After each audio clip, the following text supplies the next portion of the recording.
between OJ and Gale Sayers. Sayers had all kinds of moves. I mean, he was playing check ways, but the greatest line, give me 18 inches. That's all I need. And I'm just looking, I'm going, damn, that's confidence right there. But he backed it up in the very short time he was playing. Of course, you can't talk about Gale Sayers without talking about Brian's Song and one of the saddest movies ever made. Well, and that whole friendship that developed between Sayers and Piccolo, and the fact that they were roommates in a time where black and white people weren't supposed to be, integrated. These two guys are roommates on the road, and that friendship spawned arguably the greatest sports movie ever. And I defy anyone to watch that movie without bursting into tears at the end when Piccolo, a.k.a. James Caan, passes away. So, great running back, arguably one of the greatest of all time. Damn shame he hurt his knee so early on in his career. If he's healthy, Barry Sanders doesn't hold a candle next to him. And I would even argue Walter Payton's not even the best running back in franchise history if Sayers' knee hadn't been blown out. And that's saying something because Walter Payton was, other than Jim Brown, might have gone down as the greatest running back in the history of the game. So, yeah. Solid talent. And dementia is just taking too many people. Ugh, horrible. That is a filthy, horrible disease. And it's I think it affects the people that don't have it more than the person that has it. You have to slowly watch your loved one kind of fade away before they die. Everything that makes them who they are goes away before they die. And when they don't recognize you, that's when you just, it's brutal. Horrible. Absolutely horrible. Also found out later this morning, the Road Warriors animal, Joe Laurinaitis, whose son, James Laurinaitis, was a pretty damn good linebacker for Ohio State, went to the NFL, was drafted by the Rams. Joe Laurinaitis, a.k.a. Animal from the Road Warriors, passed away. He was on vacation with his wife, and he passed away at the age of 60. Now, look, I'm not going to sit here and break any news by saying professional wrestling isn't real. Wait a minute. Tee out. Yeah. Give me a timeout. Wait a second. Are you telling me that's not? Yeah. Okay. It's choreographed. We'll just leave it at that. But there is no argument who the greatest tag team in the history of professional wrestling is. From the entrance to Paul Ellering bringing these two guys into the there's nobody did it better than the Road Warriors. That was just unbelievable to watch them do their thing. You know, Ron, I'm not a wrestling fan, so I just have to take your word for it on that one. All right. Well, there you go. Also, last night, Jose Ramirez with a walk-off. The Indians are in the postseason. Jose. Rich is probably going to want to talk about that. Rich, you're on the MP Vivo Heating and Air Conditioning Hotline. What up, brother? What's the topic today, my friend? Well, whatever you want it to be, Rich. Yeah, I mean, we were briefly touching on Ramirez home run sending the Indians to the playoffs. Gale Sayers passing away this morning. High school football and some pretty damn good games this week. Topic is yours, brother. What do you want to talk about? Well, I'll start with the high school football. I fell asleep during the Cheney Mooney game last week. I was listening to it on the radio. Yep. Then I woke up and it was on TV, and I fell asleep, and it was low scoring and back and forth. But when I got a hold of you the next day, you said Cheney pretty much cleaned her clock. Yeah, Cheney pretty much dominated him in the second half. I guess so. That's pretty awesome for a public school. I love it. And I got nothing against Mooney because this is what we have, you know. The system is the system. But it's nice to see the big dogs get tossed around a little bit. Well, look, and Mooney's going to land on their feet very soon. It's a lost year for Mooney. A lot of different reasons why that we won't get into. But, you know, I think everyone who understands the program and understands the lateness in which P.J. Fetko was let go, it wasn't going to be a good season for Cardinal Mooney this year. Yeah, that was a pretty bizarre tale there. Gale Sayers, I remember sitting in front of the TV with my uncles, and one of my uncles was a big Chicago Bears fan and just loved Gale Sayers. I remember watching him in black and white because they didn't have a color TV then. Yeah. talk about a fluid runner. Oh my God. Oh yeah, it's his running style was worth the price of admission. It just the way he glided on the field and even if the surface wasn't all that great. What was it in Wrigley in an absolute mosh pit?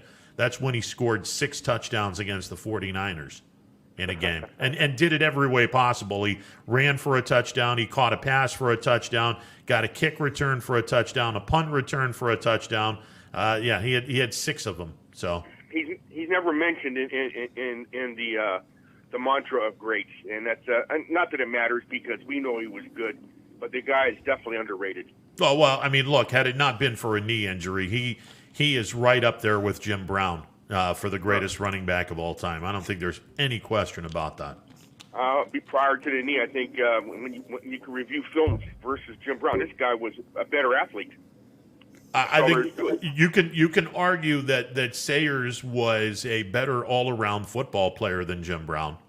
Oh yeah. Before the knee injury, yeah, you can definitely make that argument. Hey, you and I share internet stuff, and the Browns fans are going crazy with Chubb and Kareem, and it's about time the guy's using them. What is the name of that fullback that ran ahead for Chubb on that one play? He cut through the line and threw a block on this guy that leveled him out on his arse, which allowed Chubb to get in. Yeah, that was a great play. I gotta look and see who that was. But yeah, I mean, it's the combination of Chubb and Hunt. Again, if Stefanski uses this dynamic duo properly, it's just going to make Baker Mayfield that much better of a quarterback in the system. Oh, sure. And with like I said, we haven't had a real good fullback. I can't name the last one we had that was any good. At least not since we've come back. The fullback's pretty much dead in the league anyway. I mean, there are not a lot of teams that even have a fullback on the roster. Yeah. Yeah, well, I like the fullback. I'm old school. Yeah. And if anything, he opens up territory. Ask Jim Brown who blocked for him. He'll give you a nod in a second. Yeah, and listen, I'm with you. Give me a fullback that plows a little hole for the running back to let him do his thing. Amen. Great show, guys. I'm glad you're on the air today. Be safe. Appreciate it, brother. All right, and our best to Monica. His better half is recuperating, so all the best to Monica. Do the Bills have a fullback on their roster? DeMarco, yeah, I'm pretty sure. I'm gonna have to look, but they don't use him very often. Surprisingly, the Chiefs have one. I mean, with the offense they run, you wouldn't think they would, but Anthony Sherman's still back there doing his thing. Yeah, that's a dying breed because of the passing attack. That's a dying breed. But if you're going to go run, and Stefanski loves the run, it's not a bad idea to have a fullback. We're going to take a timeout. On the other side, we will catch up with Brian Driscoll. Notre Dame's game against Wake Forest canceled. We'll get the latest out of the COVID capital of the world in college football. That would be South Bend, Indiana, with Brian Driscoll from IrishBreakdown.com. Stick around, more to come. 21 News. Let's get right to our top story tonight. More experienced reporters. A new Wilmington restaurant. Lordstown. Telling more local stories. We'll look at efforts Boy is recovering from a broken. Around our valley. Community in Niles. We are here in Youngstown, right up. Because you expect. It's important for everyone. No place like home. More local news. In Mercer County Court. 21 News is our valley's #1 local news. Welcome home to a home made homier with Baird Brothers Fine Hardwoods. Inspiration starts at BairdBrothers.com and is turned into reality when high-quality hardwoods are delivered right to your home. Baird Brothers has the latest design trends, shiplap and skinny lap interior siding, antique oak rustic flooring, and, well, you'll find them all at BairdBrothers.com. Ordered easily, delivered conveniently, enjoyed comfortably. BairdBrothers.com. Attention football fans, order Coca's Pizza tailgate package for only $54.99. You'll receive 24 slices of our delicious cheese pizza, 20 jumbo wings, and 2 of our famous foot-long pepperoni rolls. Coca's Pizza, we serve it hot. Hi, this is Tommy Clem, owner of WRS Insurance Solutions. WRS Insurance Solutions is a local independent agency that specializes in life, Medicare, long-term care, and disability products. Call us at 330-953-3722 or visit us at wrsinsuranceSolutions.com to learn more. Good luck to all the student athletes in the Valley. Your Armstrong services are more important than ever. There are more and more connected devices in the home these days. To get the most out of your experience, you need a network that is always getting better. You deserve superior performance, and that's what Armstrong offers every day. Whether you're working from home, enjoying your favorite content together, or simply catching up while apart, count on Armstrong to keep you connected to what matters most.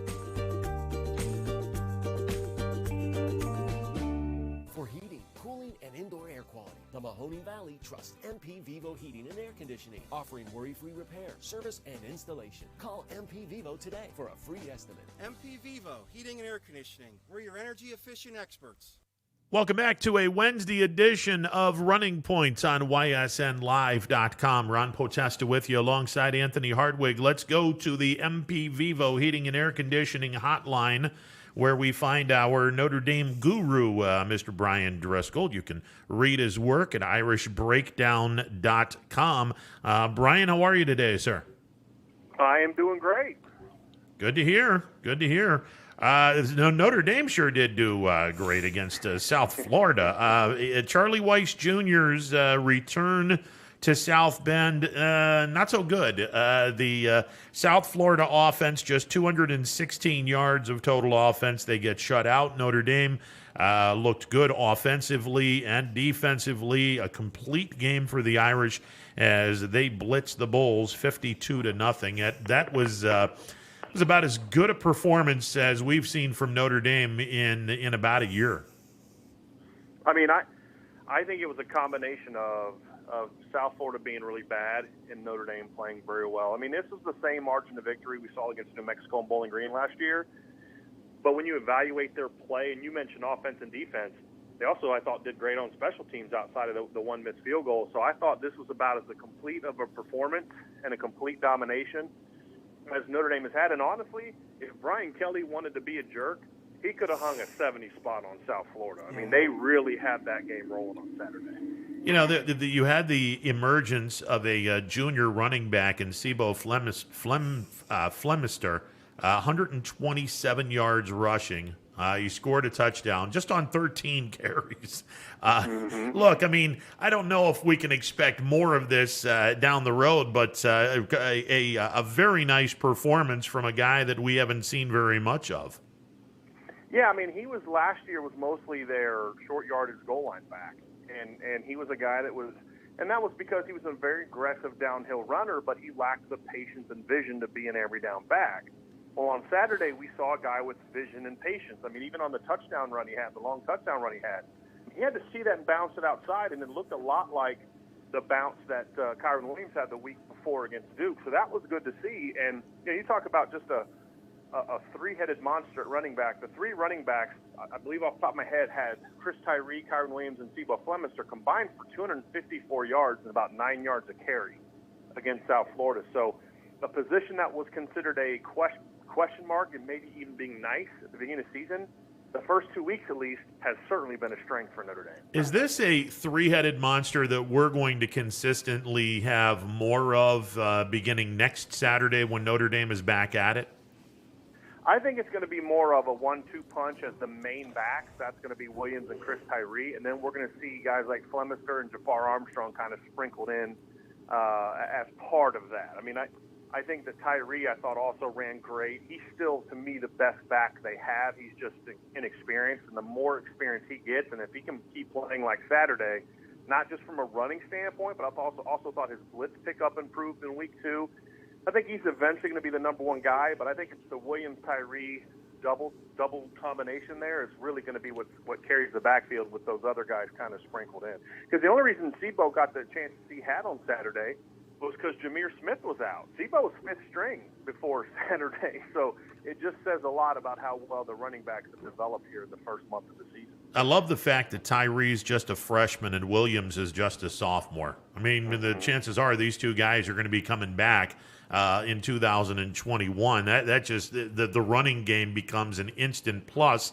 And in a world where Ian Book is going to be gone after the 2020 season, you could certainly see a shift back into old school Notre Dame where it's run oriented.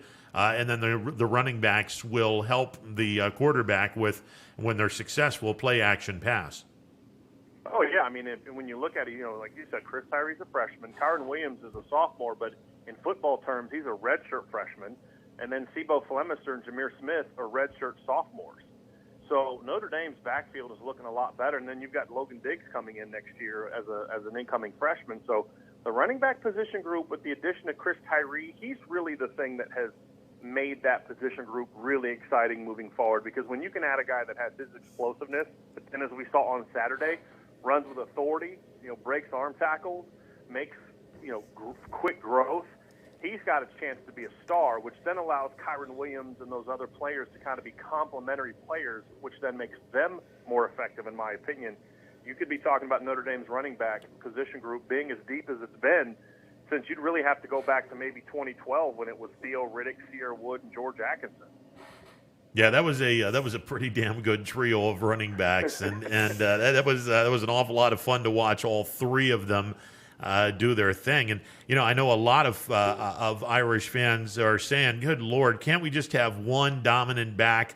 I kind of like the idea, at least in college football, because there's a big difference between college and the pros. I kind of like the idea of having a two or a three-headed monster in the backfield. Well, you look at but when Notre Dame played Georgia in 2017, there was this notion that they had every down backs, right? Nick Chubb. If my memory serves me correctly, between Sonny Michel and Nick Chubb in 2017, there was only one game where one of those two guys had 20 or more carries, and that was, I think, one game with Nick Chubb. So this two-headed monster in the backfield thing has really worked. And I think when you look at LSU last year with Clyde Edwards-Helaire, having a guy that can do a little bit of everything is important. A guy that can run the ball, can pass block, and make plays in the pass game. Notre Dame's got two guys that can do that. And I'm not saying they're at the level of Clyde Edwards-Helaire yet, but that's where they're trending. And I just think this notion of you need that Derrick Henry every down back, if you can get that guy, great. But guys like that are rare. And guys like that are now growing up playing linebacker because the running back just isn't that valued position anymore. So I like the idea of having multiple guys that can do similar things, because then if you take Chris Tyree off the field, it's not like you have to change your offense because Kyron Williams is in the game, or vice versa. You can keep doing what you're doing because they're both very versatile players that can execute your entire package from a skill set standpoint. Are you done, or? Sorry, I didn't mean to cut you off. When you're playing a inferior opponent, I think some of the things that some teams kind of get caught up in is they don't execute the small things. When I was watching that game, it felt like Notre Dame was just executing everything very sharply. And those are the things that impress me when you watch film on teams that are playing, a team that doesn't have the talent to execute. When you don't execute the small things, it doesn't matter. Notre Dame, they executed all of the small things against a inferior opponent. Did you see that too, where the small things that can mentally lapse when you're playing a team that's kind of a drum over, that they just kind of, it didn't really faze them. They still executed all the small things that you have to do to win a football game.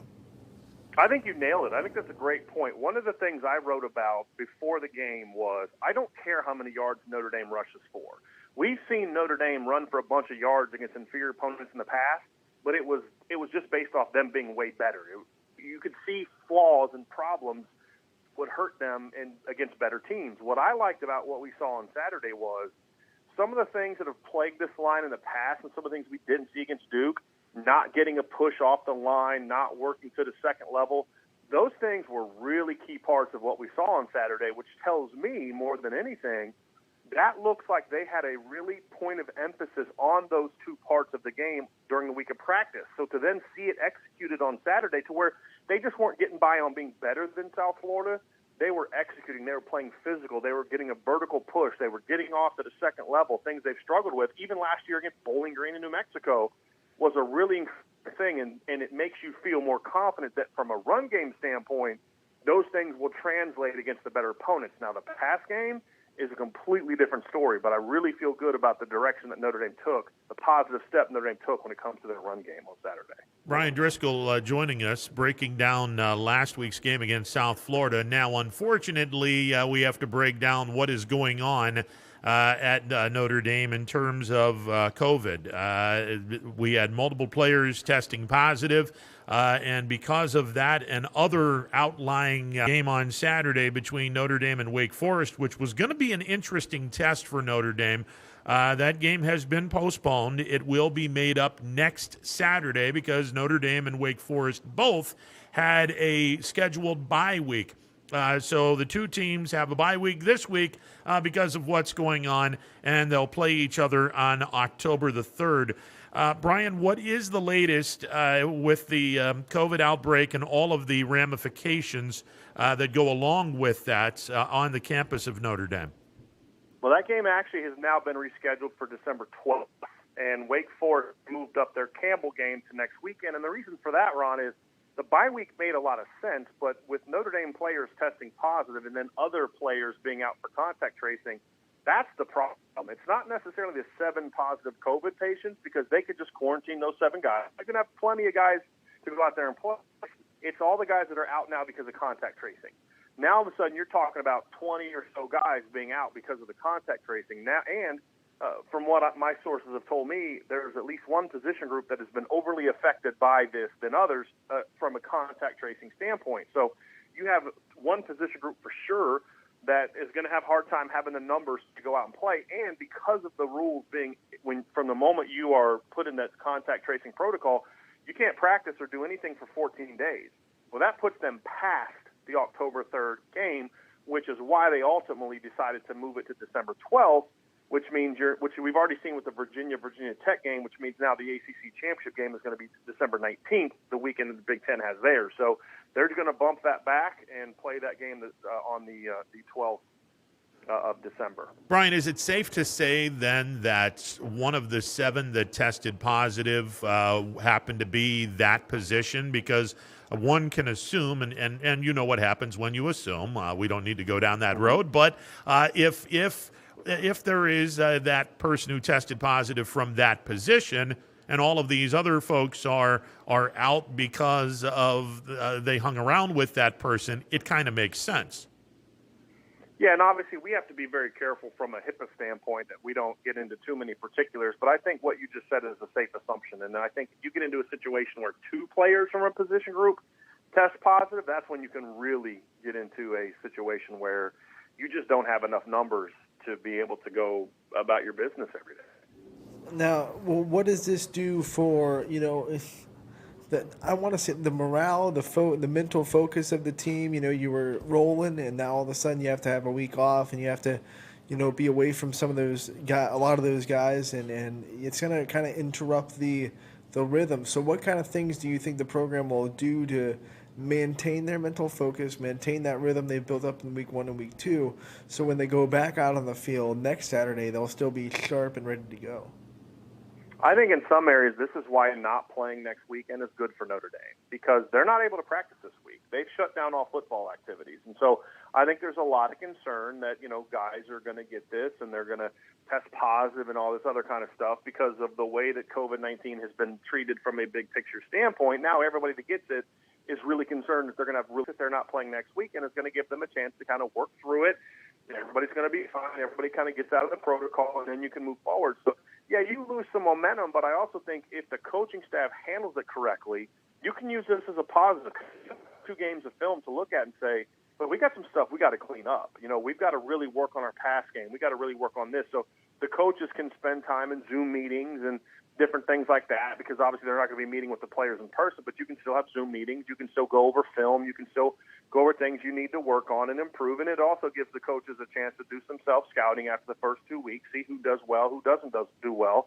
And then the other is there were some guys that were banged up. Kyle Hamilton wasn't at 100%. Ben Skoranek likely wasn't going to play this weekend. So it does give you an extra couple weeks to kind of get healthy. And then also it takes some of that burden of that early season burden off of your body that gives Notre Dame a chance to be fresher as we get into November. I mean, you're going to kick off on October 10th against Florida State, which is not usually middle of the season. He's played 2 games.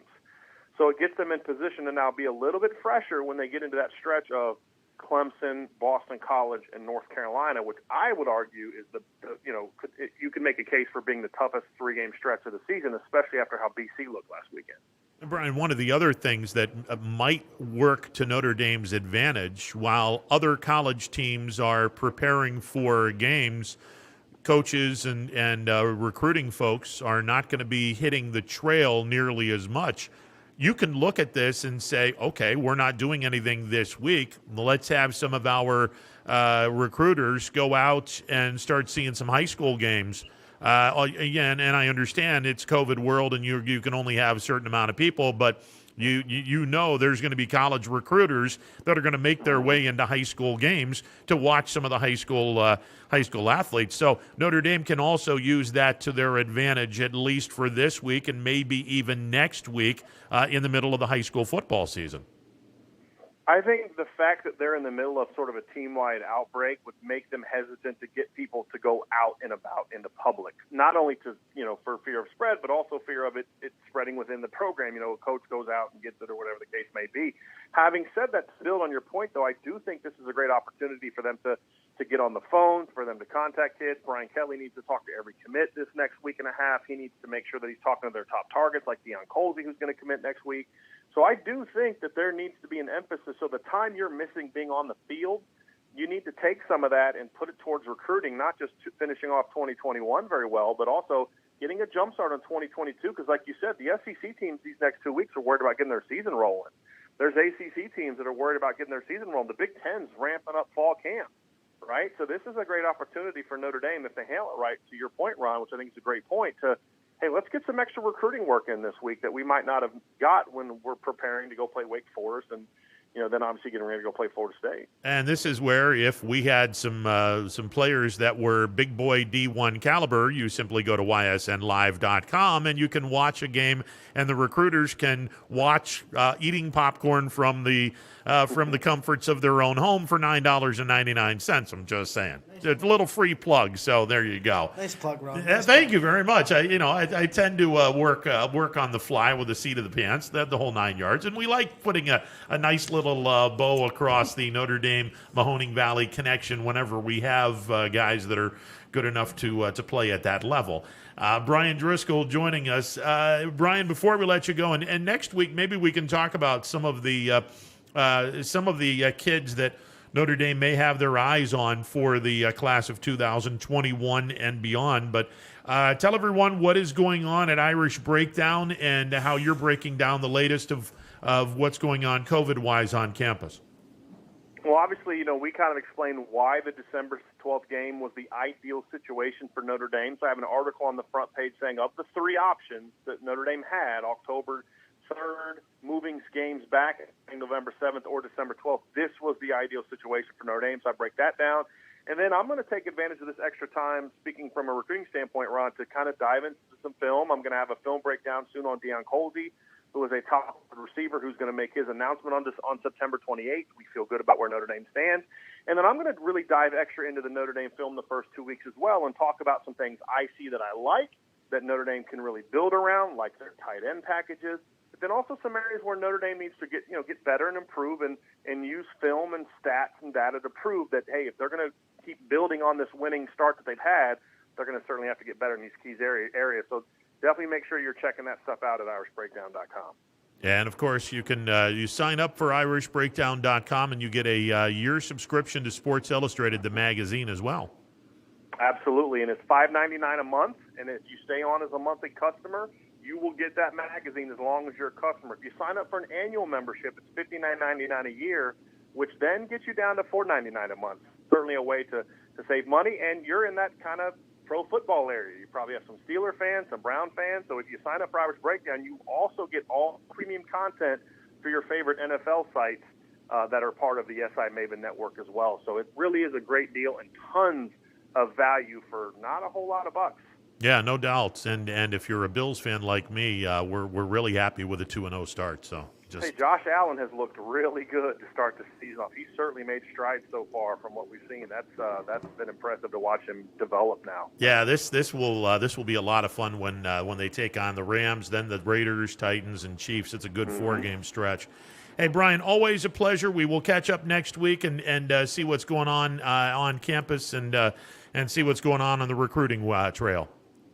Sounds good. Thanks for having me on, guys. You got it, Brian. Brian Driscoll, he is our Notre Dame guru, and we hear him every Wednesday in the 12:20 portion of the broadcast. So there you go. Notre Dame didn't have too hard of a time with South Florida and all. I was kind of hoping that Charlie Jr. would have a better homecoming, but everyone was like, yeah, no. Yeah, well, the warm and fuzzies of you coming back to South Bend lasted till about the national anthem, and then it was then the ass kicking was proceeded.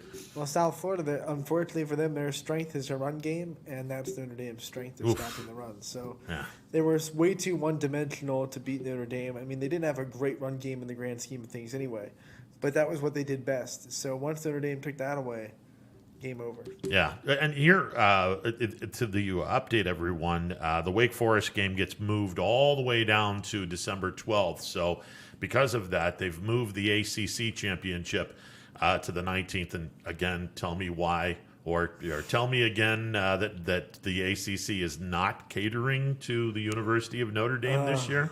Yeah, I kind of think they are. But to your point on being a Georgia Tech fan, I look at the schedule. Halloween, Notre Dame is in Atlanta to play Georgia Tech. Notre Dame could win. I've watched the first 2 games of the Yellow Jackets, but I think they're a lot better than people thought they'd be because they were picked to finish 12th in the ACC. They're not going to be last in the ACC, I'll tell you that much. Well, they're sandwiched between 2 games against top 25 opponents for Notre Dame. Notre Dame goes to Pitt to play the Panthers on the 24th of October. And then on the 7th of November, Clemson comes for a primetime game. I'll just say that Georgia Tech had it 28-21 against UCF in the fourth quarter, and UCF scored some garbage time touchdowns to make that a blowout kind of win. But they competed with UCF, who's number 14 in the country right now. So they have a true freshman quarterback. He makes some good plays and then makes some mistakes. But at the same time, I have a lot of things to be hopeful for as a Georgia Tech fan. You should. That's and again, getting away from the triple option to more of a 21st century offense. It's kind of a tough thing to do because now you're recruiting completely different. And I think Georgia Tech in a year or so is going to be a tough nut to crack in that conference. Their 2021s are number 19 in the ESPN power rankings as far as recruits. So he's already bringing on star players into that program. Yeah. Well, look. I mean, I've been on that campus, and first of all, you're in one of the greatest cities, and it's a great program, and the campus is gorgeous. Oh, absolutely. Here's the other selling point. I mean, when you go to the education at Georgia Tech gives you opportunities to have a really good job right out of the bat. Well, Turner, Coca-Cola, so many companies are right in Atlanta. Exactly. So the selling point is right there. Like, hey, build your brand at Georgia Tech as an athlete. And then your sponsors are right there for you. Coca-Cola is right there for you. And now the NCAA has come out and said that you can make money off your likeness. I mean, when you're in a big city like that, it's got to be a very easy sell. Oh, no question.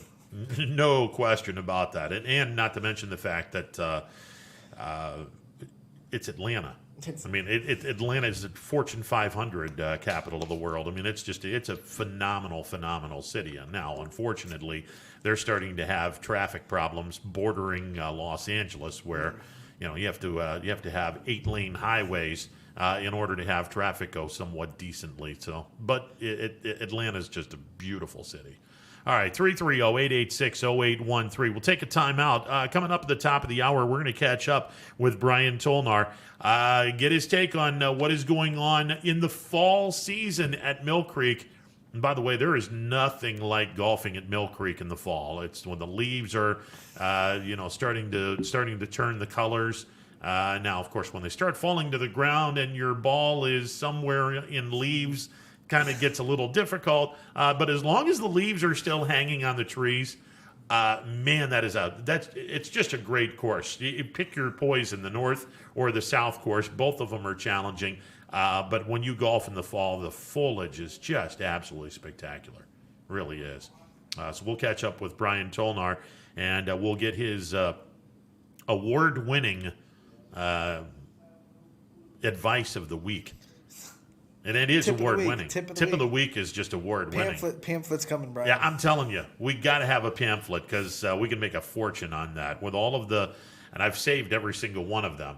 And the next time I decide to go golfing with my dad, and he's got one of these unbelievable lies, I'm going to be like, yeah, there you go. You won't show him the tip, though. Pop, do this. You're trying to beat him, so don't show him the tip. Oh, well, I mean, you got to respect your elders. And I mean, he's old, so, you got to respect your elders.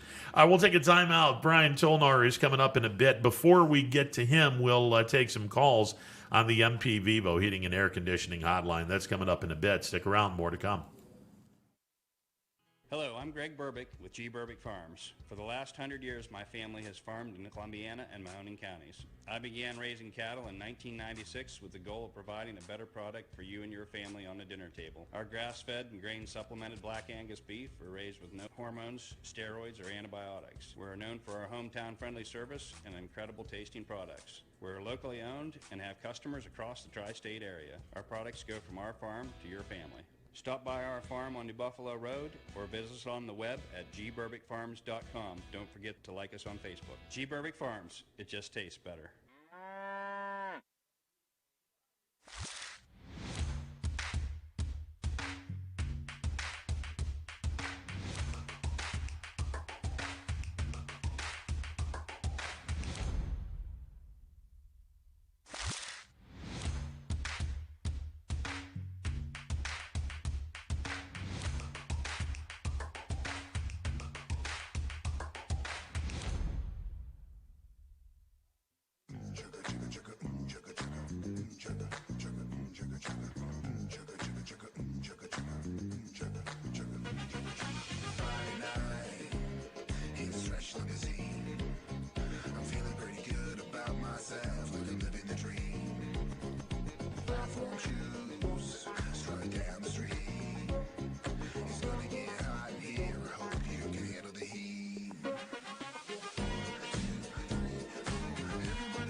To help you with your Medicare needs. Myers Family Insurance looks forward to helping you now. For years to come, so call our family today and remind them how cute we are. Myers Family Insurance continues to be the area's resource for all your Medicare and retirement needs. Call today, 330-286-3044.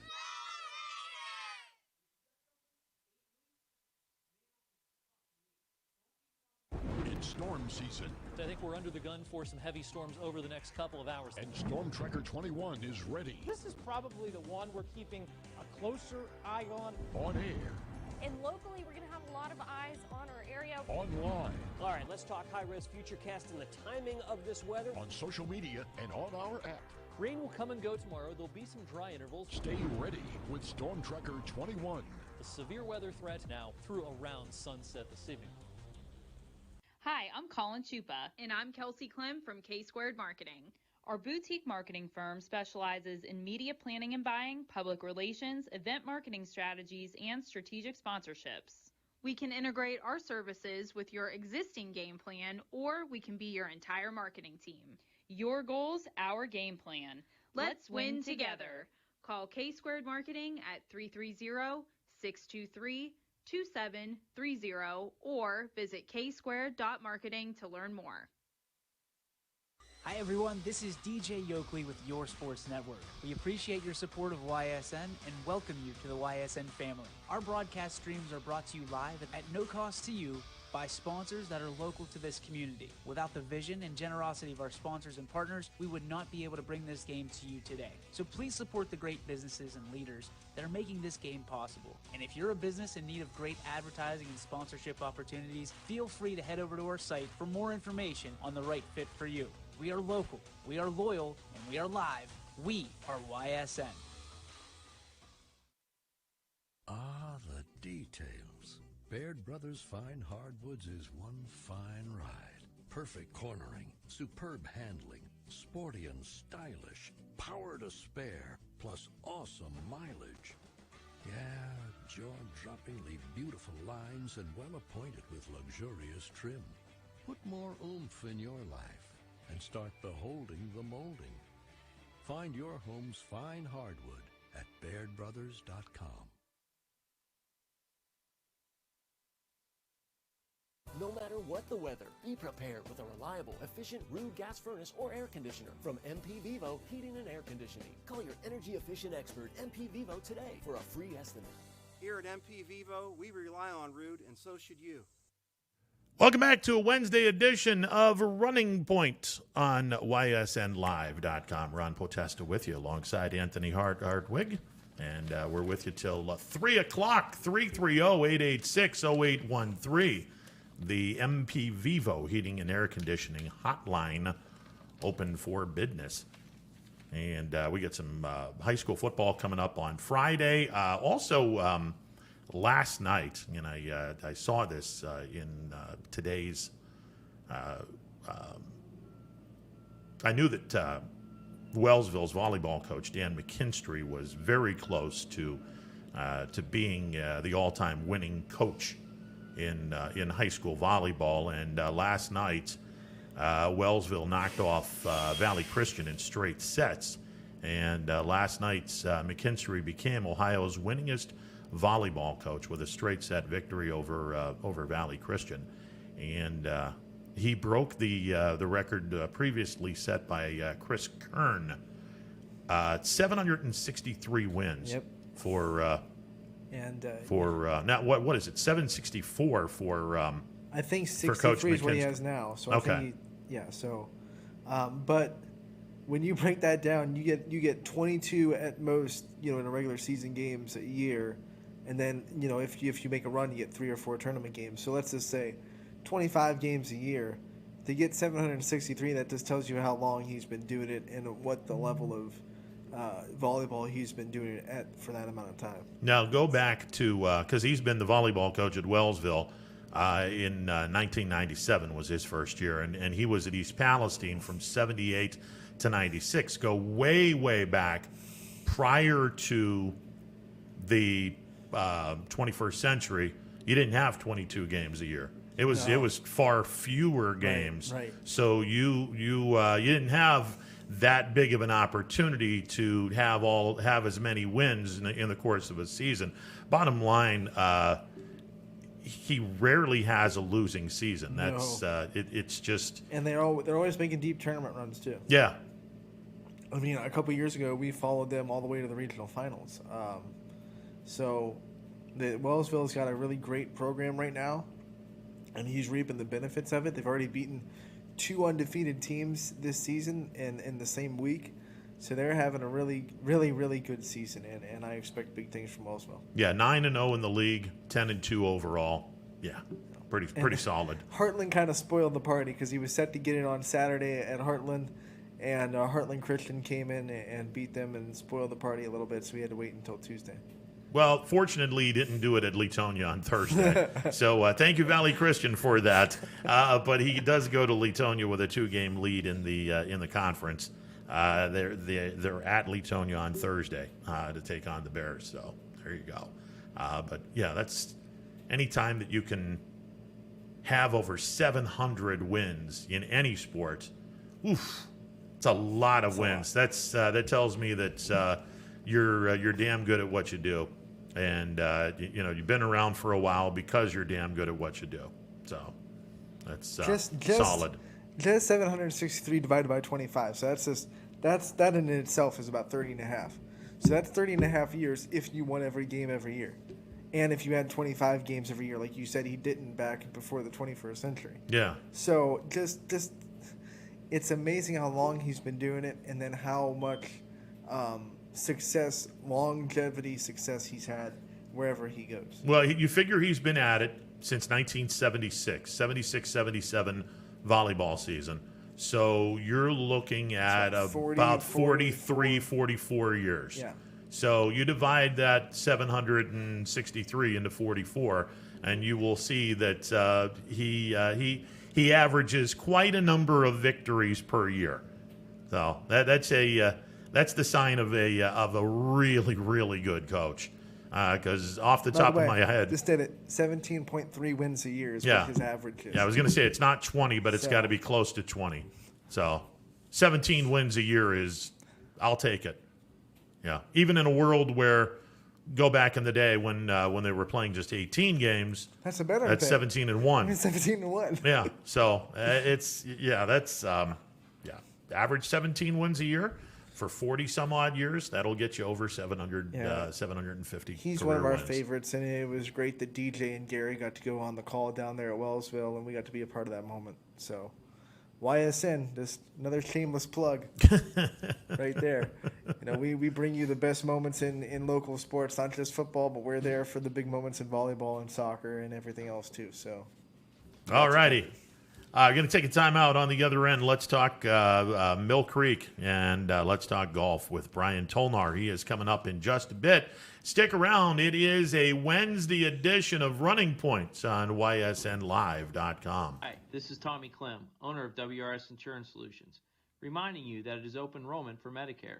Now through December 7th, those who qualify can visit our local independent agency by calling us at 330-953-3722 or visiting us at wrsinsurancesolutions.com to learn more. Good luck to all the student athletes in the Valley. Attention all football fans. If you can't see your team play, come and dine with us and watch it live at Boardman, Canfield, or Cortland. Or staying at home, we'll deliver right to your door. That's Coca's Pizza. We serve it hot. 2020 will be a season like we've never seen before, but 21 Sports and YSN will be there for every key moment. The plays, the players, and the stories that will headline this season. Delivered by 21 Sports and YSN. Planning a project around your home or rental property? Trust the electrical service to the local experts with 62 years of serving the Mahoning Valley. Joe Dickey Electric is your local go-to source for responsive, reliable residential electrical work. From everyday maintenance and repairs to new installations, electrical upgrades, and safety inspections, no job is too big or too small. Call Joe Dickey Electric today, 800-549-3976, or visit DickeyElectric.com. That's DickeyElectric.com. Myers Family Insurance knows the importance of a great team. Our team continues to grow to help you with your Medicare and retirement needs. The annual election period is here, so it's all hands on deck to make sure your plan still meets your needs for 2020. Call us today. You may find yourself in some difficulty this winter. Don't get whacked by high heating bills. Call Michael at MP Vivo Heating and Air Conditioning. Michael is a trusted friend who will be able to help you with many things, like getting a 95% high-efficiency furnace this winter from Rude. Michael relies on Rude, so should you. Call MP Vivo Heating and Air Conditioning for a free estimate, 330-259-0486, and take care of your heating and air situation. Baird Brothers remains your source for fine hardwood products. For the time being, we're open for customer pickup only on weekdays, 9 a.m. to 4 p.m. and Saturday from 9 a.m. till noon. Place your order online at BairdBrothers.com. Baird Brothers, for the place you love. Quality, customer service, and integrity. Those are the 4 words that have driven our success since 1957 at Joe Dickey Electric. Joe Dickey Electric is one Mahoning Valley landmark business that stays current with the requirements of our customers. Family owned and managed, we are an electrical contractor and energy solutions provider. Every member of our team adds to his or her skill set through ongoing training. Residential, commercial, industrial, automotive, and more. We keep ahead of the needs of our customers with a fleet of more than 50 vehicles and 24/7 emergency service, so you're never left in the dark. The 4M Company, being an architect and construction manager for over 40 years, has had the opportunity to use many different electrical businesses for our projects. The depth, quality, and knowledge and attention to detail displayed by Dickey Electric makes them stand out above all the rest. For state-of-the-art expertise and a timeless commitment to our customers, contact Joe Dickey Electric. We are everything electrical.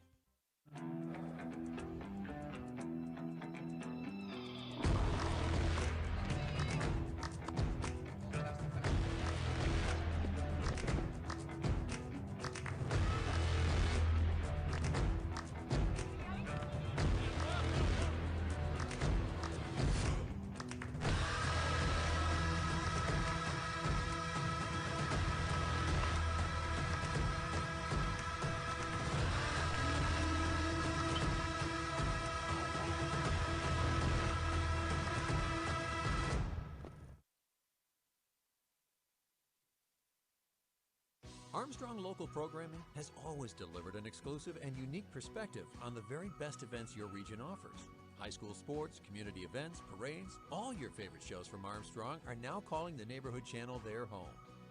Watch Out and About, Locally Speaking, and many other great local shows right here on the Armstrong Neighborhood Channel. Find out everything that the Neighborhood Channel has to offer at ArmstrongNeighborhood.com. Spirit, town pride, local communities. Welcome to the neighborhood. Welcome back to a Wednesday edition of Running Points on YSNLive.com. Ron Potesta alongside Anthony Hardwig. You don't see him because he's in camouflage. He's got his camouflage stuff on, so you really don't see him. Joining us every Wednesday at this time, our golf guru, Mr. Mill Creek, if you will, Brian Tolnar, joining us on the MP Vivo Heating and Air Conditioning Hotline. Brian, how are you today, sir? Doing awesome. The weather's starting to warm up a little bit, just in time for our AJGA event this week, so it's exciting.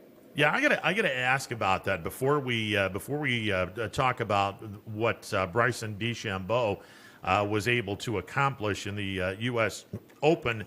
You guys have a pretty interesting event coming up, and man, fingers crossed that Mother Nature provides you guys great weather through the weekend. Tell everyone what's going on at Mill Creek this weekend. Yeah, this week is our normal June event, American Junior Golf Association. It's the Mahoning Valley Hospital Foundation's AJGA Junior All-Star event. It's a national event, one of 115 events that the AJGA puts on worldwide. Of being an all-star event, we're one of 5 that has a more or less an invitational field. You have to have enough points in their point system to be able to qualify for these 5 top-tier events, which we're fortunate enough to host for our 5th year now in Youngstown. It brings in a bunch of money to the community and financial impact, a little under $500,000 a year, and a little bit over $10,000 to $15,000 in local charities. So we're pretty proud to be able to partner with the American Junior Golf Association and Mahoning Valley Hospital Foundation, who signed on for a 4-year sponsorship agreement, of which this is their 3rd of 4-year term, to be able to bring this to the Mahoning Valley and bring in players from all over the world. This year, obviously, with the COVID, it's been a little bit difficult. Normally, we're the same week as the U.S. Open in June. Both the U.S. Open got moved, and our event here at Mill Creek got moved as well. But it's nice to have them in town. It's very good players. Normal field is 156 players, of which they would have a 100-player qualifier for the last 6 spots in the field to get them to that 156 number. This year, with the CDC guidelines and the local CDC here, the field is set at 78 players, 72 of which are already qualified. We'll have an 80-player qualifier tomorrow for the last 6 spots. 4 boys and 2 girls will make it into the field, which will start play. Normally our event is 54 holes because of the time of year that it's at with travel and kids being in school. This year's event is going to be a 36-hole event. So tomorrow will be an 80-player qualifier for those 6 spots. On Friday, they'll do a practice round for the entire field, and they'll have in the afternoon basically what they call a junior am. And if you've been around pro-ams, it's basically a pro playing with 3 players. In this case, the pro would be the top-ranked juniors. Basically, we have, I think, 10 or 12 teams in that, so they'll take the 10 or 12 players that are ranked the highest, and we'll have some amateurs of the Mahoning Valley have some opportunities to play with the kids. It'll be their practice round, and they'll play, I think it's a 2 best ball of 4. They've changed the format a number of times, whether it be a scramble or a best ball event. And then the kids will get down to business on Saturday and Sunday to fight for the title. So it's certainly exciting for us to be able to host something of national significance here in the Mahoning Valley. And, you know, the piece of the equation that we're really excited for being the Metro Parks is, you know, everybody in this area is taking care of the Metro Parks and the golf course being part of that as a taxpayer.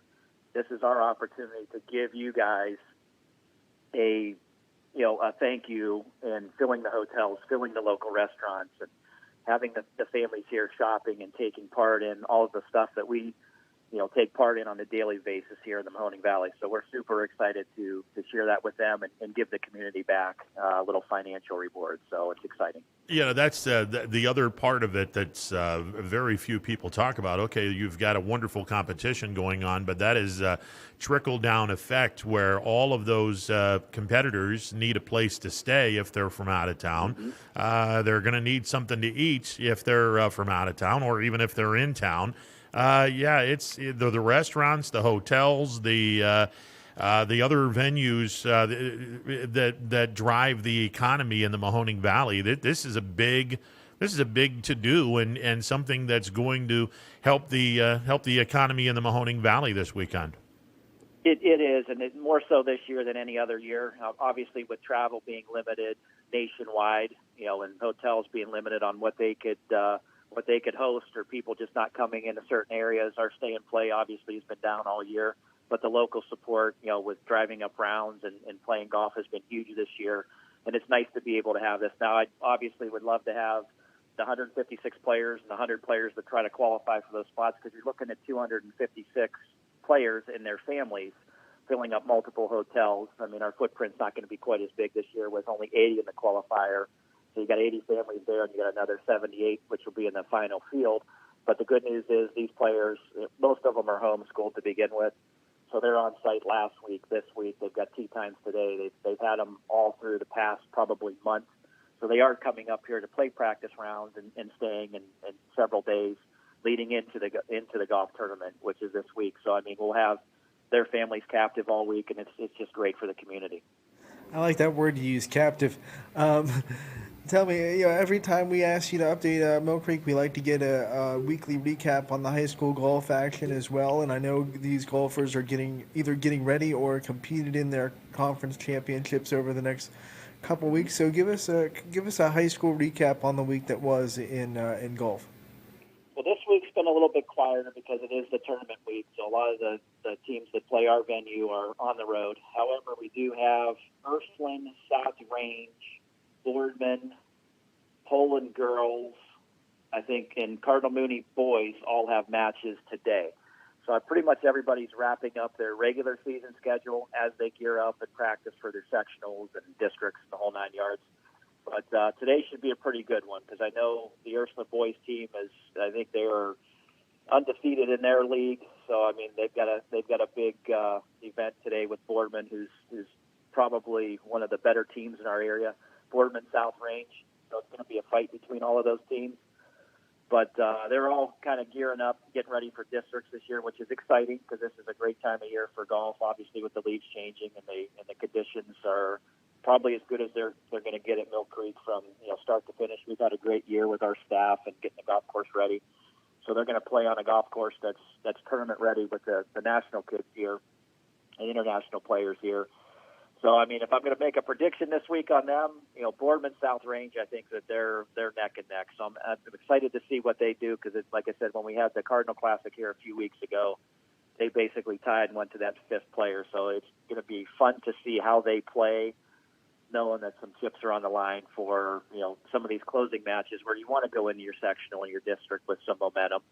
And it, definitely has a lot of importance on what you're doing today and the practice time that you put forward to next week when everything starts, with conference championships wrapping up this past week. And then we go into the real heart of the season where you can do some damage and make it to the state tournament.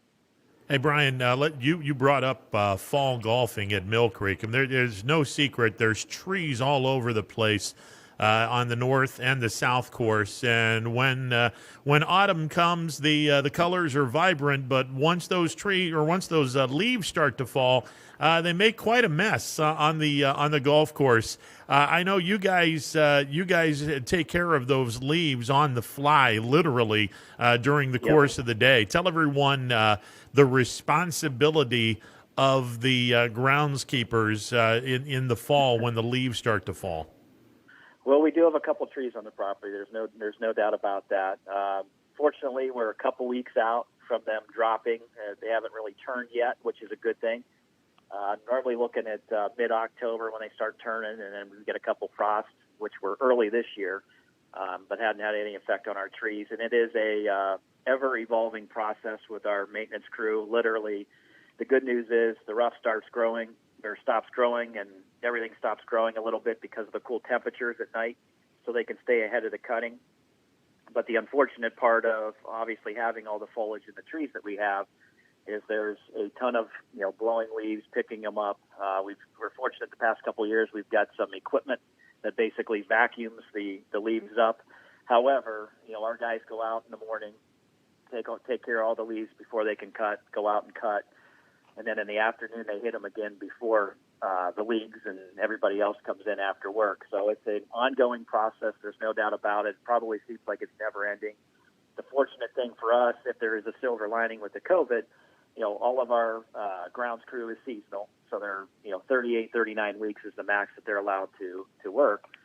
By starting a month or two behind, I can actually have those guys carry into about the 15th of December this year. So we'll have ample enough staff to be able to take care and maintain everything that we need to, because normally the first week of November, our seasonal staff is pretty much done for the year, and we're left with 4 full-time staff members. So it's going to be a lot cleaner than you'd normally see going into the fall based on, the availability of, the 12 or 15 guys that we do have working from a seasonal perspective at it. So it should be a little bit cleaner than normal. Plus, we're excited to show off the new cart pass, which will allow the South course, which historically closes the end of October, to be stretched through November and possibly in December if the weather cooperates, because the golf course can be a little bit wet, but now we have the opportunity to keep people on the cart pass and extend the season. So, it's a couple big variables. Obviously, those and having the staff are really going to help out 2020 if there is some silver lining.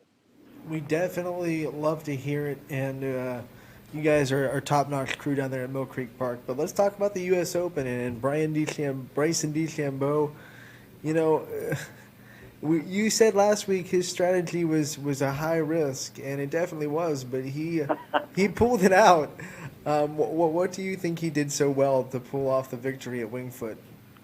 Well, I think my exact words were, if you're going to try to overpower the course, and we had some insight from the people at Bridgestone that I'm friends with down there, and he kind of went over the game plan and kind of gave us some of the tips of how he was going to take on and challenge the golf course. And I think I said last week that mindset in a U.S. Open with, the intermediate cut, which is 3 inches, and, keep in mind the rough at Mill Creek on a normal day is 3 inches, and everybody thinks that's heavy. That's the first step, and beyond the first step, which is about 24 inches wide, you go to 6 inches, and then another 20 feet, you're at like 9.5 to 10 inches.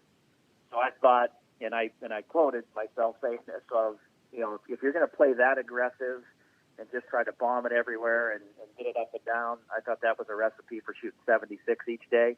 And boy, did he prove me wrong, because he was the only guy that finished under par in that entire field on a extremely tough golf course, and he made it look easy. And I go back to, I want to say either Friday or Saturday's round on the 17th hole, which is it's all of 500 yards. I think it's 505 is what it ended up coming down to. He hit driver 345 or 55, which ironically he averaged that length off the tee the entire week, which is just mind blowing that you're bombing driver and you're hitting it that far down there.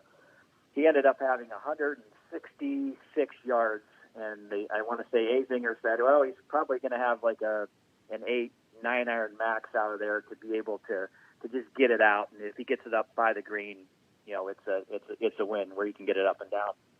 Not only did he hit it out of there, and he knocked it about 10 feet, he flew it to the green, front edge of the green, pin was in the middle. And the way that the camera angle had his club, you could see the P stamped on the bottom of it. So he literally flew a pitching wedge 166, and it released maybe 10 yards back to the pin.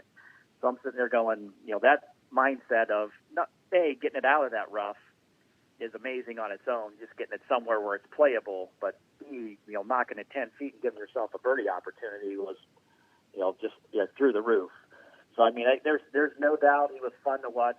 And I was excited that he won, because he's great for the game of golf, the way he thinks, and which is different than everybody else in that field thought, because, him just putting out I'm playing the golf course aggressive and I'm just going to overpower it, I don't think you can get one player out of the 144 in that field besides himself that would go out there and say that. So I mean, hats off to Bryson, how he plays and how he really dismantled that golf course. And I didn't think anybody would finish under par, and only one player did. I was thinking probably 2, 3, 4 over was going to be your legitimate number, and it could have been close to that had he not played last week. But hats off to him, and I think he opened the eyes of the USGA of it's not only length and rough and premium on driving. I think that they were taken back by it a little bit too, because they like to be sadistic at times in how they set up the golf course, the pin positions, and how firm and how fast they have the golf course going. So, he played a very, very tough golf course extremely well for the week.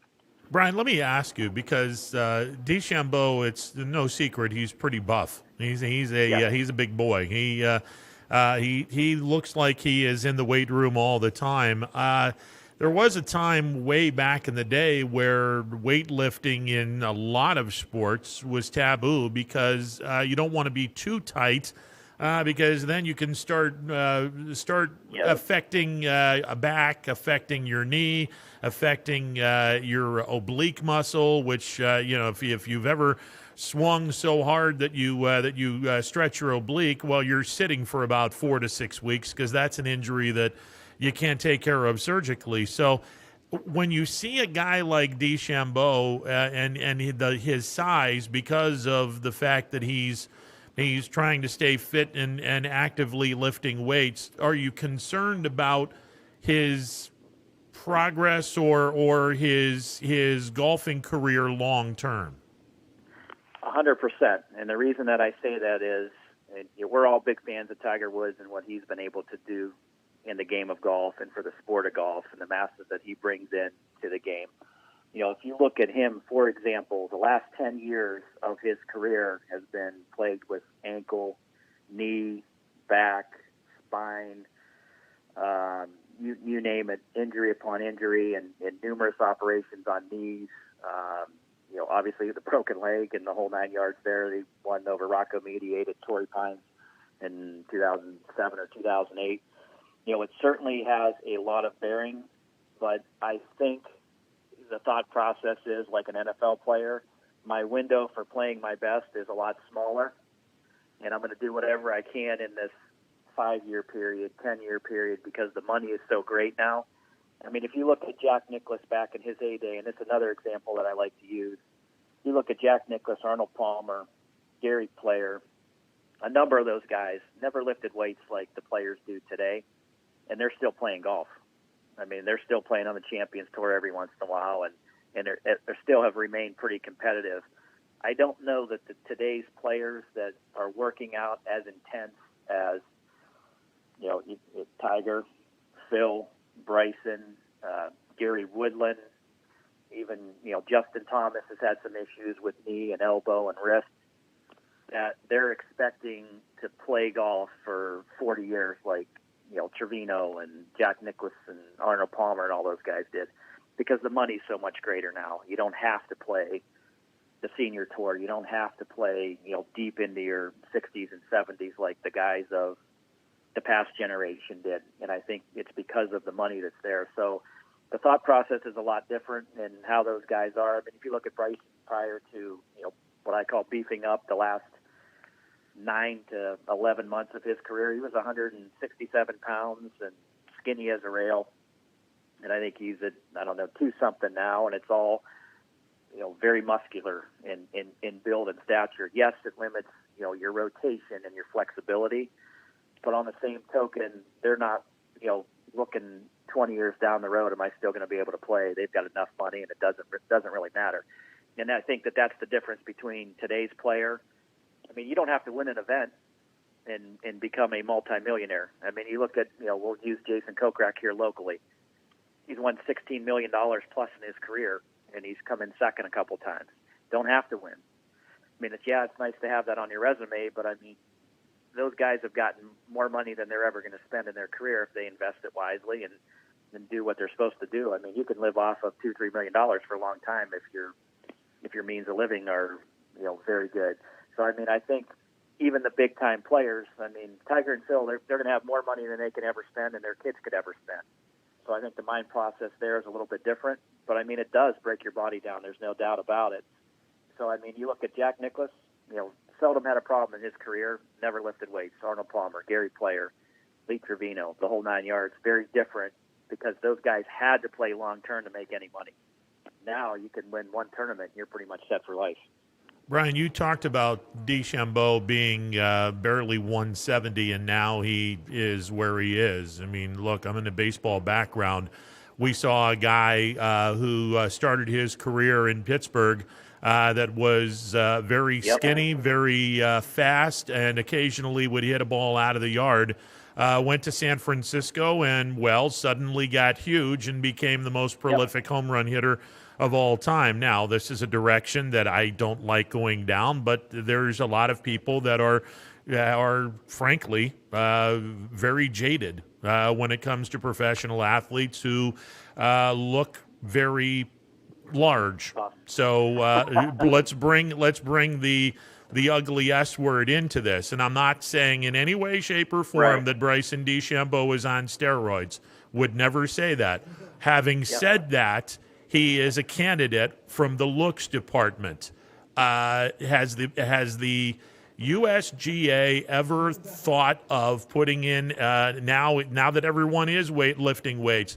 Do they care one way or the other about steroid use, if there is steroid use in golf? You know what? That's I heard that so many times this past week when people are looking at them. And this obviously the signs that you look for is the neck goes away, your head gets larger, and obviously you get a lot buffer as it's growing muscle mass. I'm not so certain that he's on that, but I can tell you that I would guarantee you there's a number of guys, pretty prominent guys on the PGA Tour that have used it. The difference between playing on the PGA Tour and playing in the NFL or NBA is you're an independent contractor. When you're going out there, you choose and pick the events that you want to play in. You're not playing for the NBA. You're not playing for the NFL. You're not playing in a league. PGA Tour is a PGA Tour. You can go play, and if you're qualified to play in X, Y, and Z events, you can go play them if you choose to do that. So their testing ability is a lot more limited than it is in the NBA and the MLB and NFL. So to be honest with you, to say that nobody does that out there, I would be shocked that some of the players, prominent players, do, and I think that there's some players that you wouldn't think of do it as well. But I think when that steroid controversy came with those other sports, I think the PGA kind of said, if you're doing that, you got to get out of that. And I have my opinions on some players that are out there that I thought, you're getting too healthy, you're getting too buff too quick. That would fall in those lines. But, I mean, it's tougher for the PGA Tour to test for that compared to other professional organizations. Not to say that it isn't out there, but, I mean, that's definitely a question. Obviously, with Bryson winning this past week, that was a topic of conversation with people that have come in to see the Open. And what do you think of, the muscle mass that he put on in a short period of time? It does question you, but, I mean, I know how Bryson is with how OCD he is with the physics side of the game and the analytics and all of that. I mean, if he's eating 9 protein shakes a day, I mean, God bless him, because those things are awful. I don't care what flavor you have. You're taking a protein shake and you're eating 9 of those, and you're only eating certain things. I mean, it's definitely a lifestyle change. There's no doubt about it. But, it's definitely an issue that people have come in and said, he's borderline, we think he's juicing. So, I mean, but, who's to say? One more thing about DeChambeau before we move on to this coming weekend. I was talking to Ron earlier, and I think one of the things about his approach is he knew what kind of golfer he was. He knew what his strengths were, and he didn't try to change it to adhere to the course. He just went with his strengths, and he knew what he was, and he was confident in himself. What's it say about a golfer that can do that, be very confident in his strengths, and not try to change based on what the course, provides?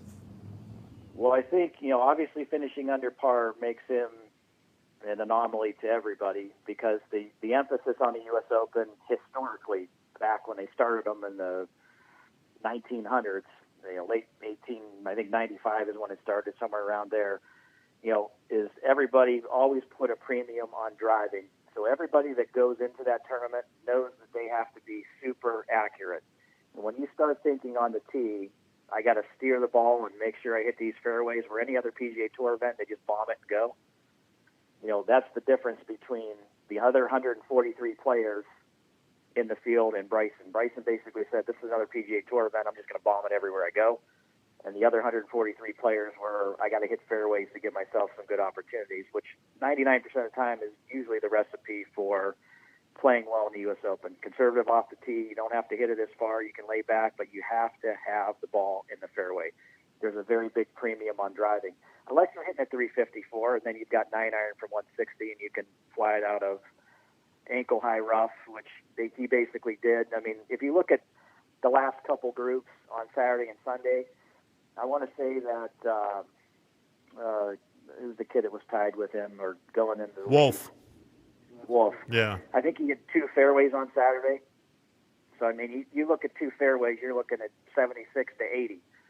And he obviously played well, and he got it up and down out of the rough as well. He's got a sweeping swing that cut it out of there, so that certainly helps. But, I mean, if you look at what Bryson did and where those guys were hitting it and having those short irons in, even though that they were out of deep rough, I mean, you're 1 or 2 bounces from making an 8 or a 9, and he just basically stuck with it. I'm going to play this way all week, and this is the way it's going to be. So, I give him kudos for playing that way, but, I mean, 143 other players in the field didn't get it under par either. So, I mean, they basically played to what the course setup was, and I think that's where he deserves a huge pat on the back. He just said, I'm going to play the way that I play, and this is what I think is going to work best for me, and it did. Brian Tolnar from Mill Creek, he's our guest every Wednesday in the 1 o'clock hour. Now let's get to the event, which is out of the country. The Corrales Punta Cana Resort and Club Championship from the Corrales Golf Club. Is this down in Mexico? This is in the Dominican Republic. Oh, okay. It's one of about 6 courses there at this resort, of which has their own airport and VIP service. So all these players are going to fly right in. They don't have to wait for a commercial runway to open, which is what they do on a normal basis. So it's kind of some VIP treatment for those guys. It's a relatively new facility. It's had a web.com event on it for a couple of years. Of course, was built in 2010 by Tom Fazio. 7,650 yards, so it's extremely lengthy. And if you do that and you look at the scorecard and you look at the length, it's got 4 par 3s. The shortest is 204. There's a par 3 that registers at 265, the 11th hole. It's got 2 par 5s on the back, 623, 626. The last 3 of the finishing holes are called the Devil's Elbow. They play extremely tough. It's a pretty good size, battling of par 4s mixed in with a 214-yard par 3 at the 17th hole. It's a golf course that anytime that you get oceanfront property like this one is, the greens are a little bit more grainy. They can be a little bit more bumpier because of the salt water and being on the corner of the water there. It's a golf course that traditionally plays firm and fast, has a ton of sand. If you're familiar with Tom Fazio's designs, he likes to use a lot of sand left and right of the fairway. So if you're missing fairways, which are usually generous when you go out of the country and play these resort-type courses, because they want to keep the pace of play moving, and they want to make it fun, so you come back and spend $250 on 18 holes in a cart. So they want to make it so it's continual that you come back. So I think, this week from a player standpoint, there's 2 of the par 5s are reachable in the front. The ones on the back may or may not be, depending upon which way the wind's blowing off the ocean. 18 to 24 under is probably going to be your window. So it's going to be very different than last week. I think you're probably going to need to shoot 4, 5, 6 under to be able to make the cut this week. The field, obviously coming back off of a U.S. Open and a major, is not going to be quite as deep as it normally would. And this is usually the week that idles the Ryder Cup. So all the players are normally at the Ryder Cup, and this one's more of a sub-tier, obviously being the 2 years of a web.com now PGA Tour event, sort of idles that. FedEx Cup points are normally 5 to 550 in a PGA Tour event. The purse is normally $10 million plus. This week it's $300 for the winner. The winner this year doesn't even get an exemption into the Masters. It will next year after becoming a fully sanctioned event, and I think that the point levels will go up. but just where it falls makes it tough for the best players in the world that have gotten beat up at Winged Foot this past week to be able to make it into this field. But it is part of the back half of the year where we've got, the Sanderson Farms event, the Las Vegas, the CJ Cup, and 2 or 3 other events, the WGC, and this part of the normal PGA Tour schedule as players are gearing up for the Masters in November and the Houston Open and so on down the line. But it's a weird field from top to bottom. And I, jokingly, off the air, and everybody in this field's a great player to be able to make it into a PGA Tour event. But I mean, it's really a field of who's not. I mean, there's very little big name power if you look at it from top to bottom. So it's tough to gauge this week as a picker. But I think how the golf course is set up and how it's going to play firm and fast, the weather down there is going to be perfect all week. You're definitely going to see, players shooting a lot of birdies and shooting some low numbers this week. So it's going to be a nice test of golf, but it's not going to be your household names that you're seeing on any of the leaderboards this weekend. Let me ask you, because obviously we have to do news along with sports, and the news that has literally shut down sports for a long period of time, and then we now are just starting to get back into the flow of things. The United States essentially isn't welcome in a lot of countries, and I thought the Dominican Republic was one of those countries. How are guys able to go in to the Dominican Republic? I mean, unless they've hoisted the green flag and said Americans are welcome into this country, it's kind of a bad time for this particular event to be brought into the PGA Tour, considering the situation that we have right now. Absolutely, and I'm kind of with you in that same boat. Not only at this event, I'm assuming they restricted travel or lifted some kind of ban to get these players down there. But I mean, even if you look 2 to 3 weeks down the road, I mean, you've got the CJ Cup. It's in South Korea. You've got the Zozo Championship. It's in Japan. You've got the WGC Invitational is in China. So what are players going to do in that 3-week time span where those events are still on the calendar and they're prestigious events to get in, because there's a lot of not only FedEx Cup points, but when you talk about the WGC, those are $15 million purses. So, I mean, that's where the upper echelon of players are going to go there because the money's there and the fields are limited. There's no cuts, and they can make some extra money and, turn it into a kind of a family vacation. I'm anxious to see what players are going to do. Are they going to travel? Are they allowed to travel? And, vice versa, who's going to be in those fields? Or is it going to be players from South Korea and Japan and China making up those fields, because they still stayed on the schedule? So, that's my question mark. And, obviously if they're letting them go to, Dominican Republic, are they going to do the same thing with South Korea, Japan, and China? I don't know. I'm sure that's a conversation that the people in golf have kind of had. The other flip of the coin, that you were talking about those countries letting Americans in, but the other is, do the American golfers feel comfortable going and doing that kind of travel with what they have going on at home? That's one of the questions that has to be asked too, I imagine.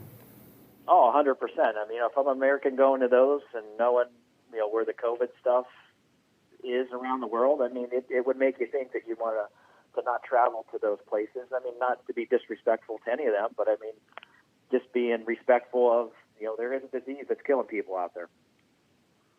Yeah, I sure as hell won't go to the country that started all this crap. I'll just say it. There's no way you couldn't pay me enough money to go to the country that started all of this garbage to begin with. So, yeah, that if I were a professional golfer, with all due respect, and I know you're going to be potentially leaving an awful lot of money, there is no way you get me out of this country under any circumstances, especially to go to the Far East. There isn't a chance in hell I would do something like that. And especially for how much these guys are worth and how much these guys make. I mean, to skip one of those, I mean, they skip a couple tournaments here or there anyway. I mean, to me, it's not worth the risk, to be honest with you. I mean, you can catch it anywhere at a connecting airport. I mean, I don't know what the regulations are in those three countries compared to what we have here in the U.S. So what's mandated? Is it masks? Is it, are you limited to people, or do you have spectators? Do you not? I mean, it's very different, when you leave the United States. There's no doubt about it. No different than the Dominican Republic as well. I mean, you're going to see things that are different, probably not as, safety tight as what we are here in the U.S. Not to say that we're the best or the worst or whatever, but I mean, it's going to be a little bit more lax down there. Having been down there myself, I know what it's like. Well, do they hold you to that standard? Yeah, and Brian, the other thing is, and again, no disrespect to the Dominican Republic, but as a baseball person that has been in and out of the game for a number of years, I know this better than anyone. You go to the Dominican Republic, you go to Venezuela, you go to a Latin American country, you best stay in that resort, because if you put one foot off of that resort, kidnapping is a big thing down there, and they have no problems doing that and having the ransom in the millions of dollars. That's a catastrophe waiting to happen. Oh, without a doubt. And I think that's probably why they have this airport that goes right to that resort to eliminate some of that. So, whether it's that being a part of it or what the deal is, but I'm not sure I'd be wanting to travel down there, to be quite honest with you, knowing, hey, I think we live in one of the best countries and one of the safest countries, about as safe as you can be, whether you want to put a multi-million-dollar career on the line to go play golf for 1 week out of a season that you have a tournament every single week on the PGA Tour. I hear you. Brian Tolnar, our guest, talking PGA. You can see Brian and his staff over at Mill Creek. They do an unbelievably great job. Instead of handicapping this week, let's go right to the award-winning, and it is award-winning because when we get this book out, pamphlet out, we're going to make millions, Brian. Let's go to the tip of the week this week. Well, tip of the week this week, it's coming off the U.S. Open, where the guys had to be extremely good on greens that were extremely fast, had a lot of undulation, a lot of slope, a lot of contour to deal with. So it's going to do with green reading. I'm going to call it Green Reading 101. First thing that you want to do is when you're on the golf course, obviously before you go out, you want to make sure that you hit a few putts on the practice green. You want to make sure that you hit from what I call north, south, east, and west of the hole. That way it gives you a feel of what the downhill putts are like, what the uphill putts are like, and what the side hill putts are. And I do another drill, which I'll go into more in depth, called the ladder drill, where you line up 6 or 8 golf balls on one side of the hole from a foot. Each ball goes back a foot further, so 1, 2, 3, 4, whole 9 yards. That'll help you gauge how fast or how slow the greens are that you're playing. And like I said, we'll go into this as a tip on its own, the ladder drill, in the weeks ahead. But for checking the grain of the green, easy way to think about it is we want to do a cup check. And not the cup check you have in football and every other sport that you play. All righty then. And by the way, since this is a PG-13 show, you're more than happy to say that. We will allow it. But as you look at a hole, you want to make sure that you see both sides of the hole. And what you'll see normally is you'll see the grass grows across the hole, because every hole's cut in any spots of the green. One will have a side of the cup that is all like kind of rough, kind of torn up. That's the side where the grain's going. The other side, the grain is going in. That side has the grain going the opposite. So it's a great way to gauge which way the grain's growing. And another way to think about it is the grass always grows upward towards the sun, and it's always going to lay down towards the lowest spot around that green. Now, 9 times out of 10, if you have a pond, if you have a creek, if you have a lake, if there's a mountain range and you're playing out west, is on one side of the hole, it's going to be coming down that mountain, so it's going to be the opposite side on that green. So the grass will lay towards where water's going to typically run off to, 9 times out of 10. A couple places that it won't, is basically where you have some zoya grass where the grain there is no grain in some of the greens, but 99% of the places that you play, there's always going to be grain growing and grass laying one particular way. So if it's laying down, the ball will have the tendency to run. There's less friction to hold it up. It's going to be a lot faster. So typically, if you may have an uphill putt, the grain may be going the opposite depending upon where you're at, but you want to make sure that you can see where that grass is laying. And one of the things that we do in our clinics and our golf camps is we'll find where the grain is when we're teaching it, and I'll grab a putter. The back of a putter, if you go against the grain, it'll make that grass stand up. So it's normally a nice and smooth surface. If you pull the grain against it, those grass blades will stand up. So it's an easy way to read the grain. Not something you can do in competition, but it gets people thinking of which way is the grain growing, which way is the water runoff.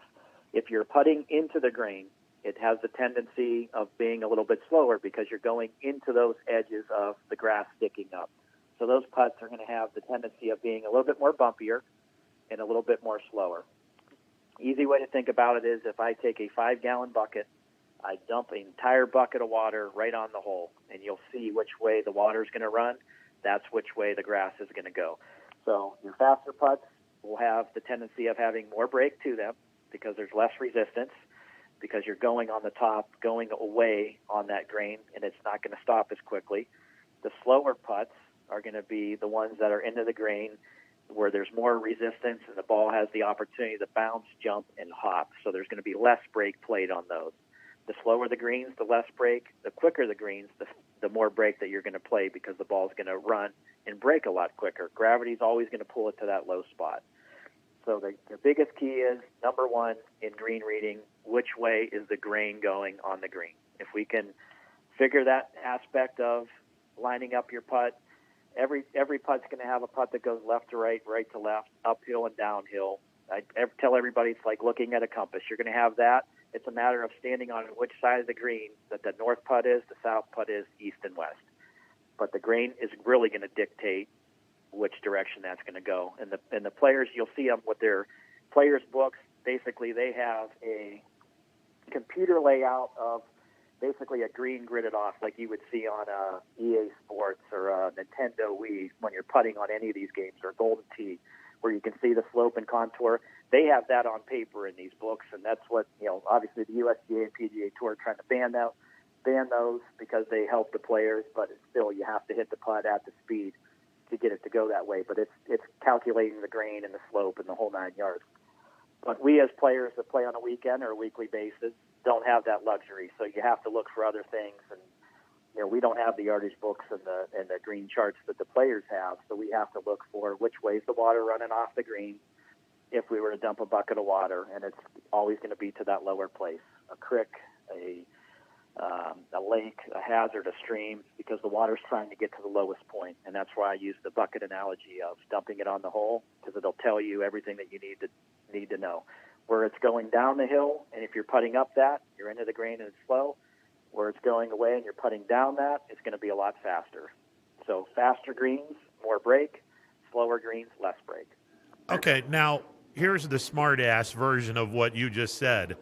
It's not like I'm going to take a bottle of water on every hole and dump it just to see. Legally, you can't. Yeah, you can't do that. Yep. So, clearly you have to be able to see where the grass is laying down and where the grass is laying up. That's the one of the toughest things when you don't have any charts and you don't have a creek. That's kind of the toughest thing to do. That's where going to that step one, looking at the cup itself, the torn up part is the lower end. That's where the grain's going, because the other side of the cup, the grass is laying nice over the edge of it, where it's torn up on that opposite side. So that's your way to go up, look at the hole. Whatever side of the half part of the cup looks a little bit more torn up and a little bit more rigid than the other side where the grass goes in smoothly, that's going to be your lower point of that south putt coming up the hill. So that's going to be your identifier.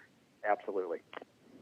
When you said the grass lays down towards a water trap, whatever it be, a creek or a lake or whatever, the thing that popped into my mind is how the heck do you read that island green in Sawgrass, because it's got water all around it. Again, you go back to the cup, and again, you're looking at the lowest point of that green. That green I've played several times. It breaks from back to front. So you have a little bowl tier in the front. The side has a little tier that kind of goes off to the side, but everything from a green standpoint on that particular green goes from back to front. So if I'm standing on the tee hitting a shot, I'm hitting it into the green. So the players there definitely really like to hit it underneath the pin because you have that easy uphill putt. Anything that's over that, it's hard for them to stop, unless you're Tiger Woods in, what was it, 1996 or 1998, where he made that bomb from the back. That putt, I can tell you, you can sit there with a bucket of balls and not knock that in, because that's all down drain and you can't stop it unless the hole gets in the way and you're hoping that it's going slow enough that it hits it and stays in. But normally it would roll right over that hole or jump up and stay out on the low side. But good question. Good question. Brian, I like the idea, and it really hasn't dawned on me to have the, well, obviously when you have the practice green, that practice green is basically a preview of what you're going to be seeing on the golf course. But I love the idea of hitting shots from all directions, from the bottom of the cup, the top of the cup, and the sides of the cup. I think that's a great suggestion for everyone to do, because I think a lot of times golfers are going to look at the practice green and not really think all that much about that. They're just more looking forward to the first hole, and I think the practice green is your template of how the day is going to be on the green. It's a telltale sign of what you're going to encounter when you get out there, and 99% of practice greens are very similar to what you're going to find when you get out on the golf course.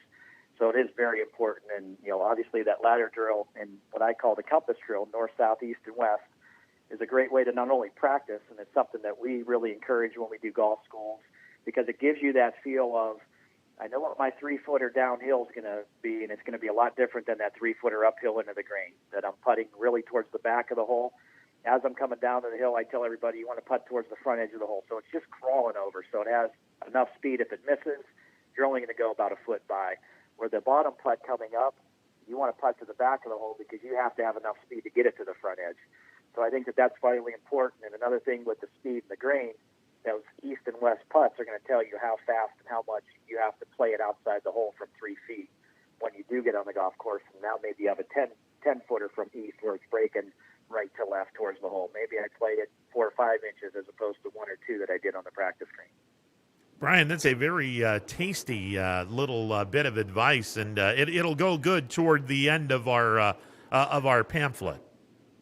Oh, absolutely. It's a lock, especially after U.S. Open week. I think everybody watched those guys struggle on the putting green, and we had guys knocking 3-footers 10 feet wide, and so on and so forth. Giving you that feel to just get it up there. Maybe a 2-putt from 3 feet or 4 feet is a good 2 or 3 putt, and it goes in, but you don't want to rip it, 10 feet by to where you're really grinding to try to get down in 2 from 3 or 4 feet. Well, Gary McCord, who has been thrown out of Augusta for life for gasp, actually saying something true about the golf course. And when he referred to the low cutting of the greens, he made the comment of these greens are a bikini waxed cut to where the greens are extremely fast. I mean, when you're on a green that is extremely fast, that'll screw a golfer's mentality up as quickly as anything on the course. Without a doubt, and really what comes to mind is that our greens are relatively flat with very little undulation compared to some others.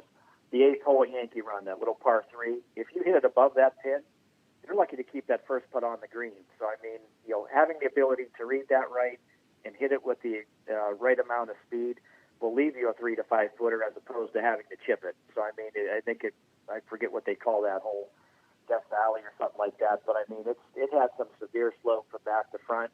And number one, you're lucky to get it to stop up there if you hit it behind there, because normally it comes back to you. But every once in a while it'll stay, and then you've got a really ticklish putt coming down the hill to where you're just trying to get out of there in 2, make a par and leave. But I've seen a lot of guys putt it off the front of that green and have to chip.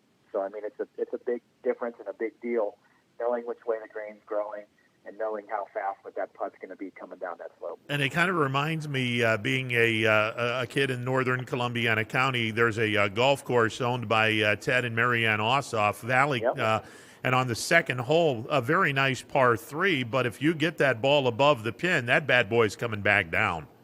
Oh, it's torture. And that's where, saving a shot or a 3 or 4 putt and turning that into a guaranteed 2, that's where over time, if you've got a number of greens that are set up like that, and normally you've got a course or two in the valley that's like that, it makes the world of difference on knocking 5 or 6 shots off your game. Brian, always a pleasure. And again, this might be the last bit of advice, because if we're going to go tee to green, this will definitely be the last bit of advice. But the old adage, you drive for show, you putt for dough. This is the reason why guys make their money. This is the hardest part of the game. And no doubt why Bryson DeChambeau played as well as he did. I mean, not only did he overpower the golf course, but you had to really putt it well. Those greens were no easy task by any stretch. And I thought, he obviously gets down into on the last hole, made a curler that he was playing probably 16 inches outside the hole for par on 18. So, I mean, that's a prime example of he could have been well off the front of that green if he didn't know where the green was at and what side of the green he was on, whether he was into the green, down the green. And I think making that other putt, certainly didn't matter anyway because he won by 6. But, I mean, it keeps him at 6 under for the event. Hey, Brian, always a pleasure. We will catch up next week.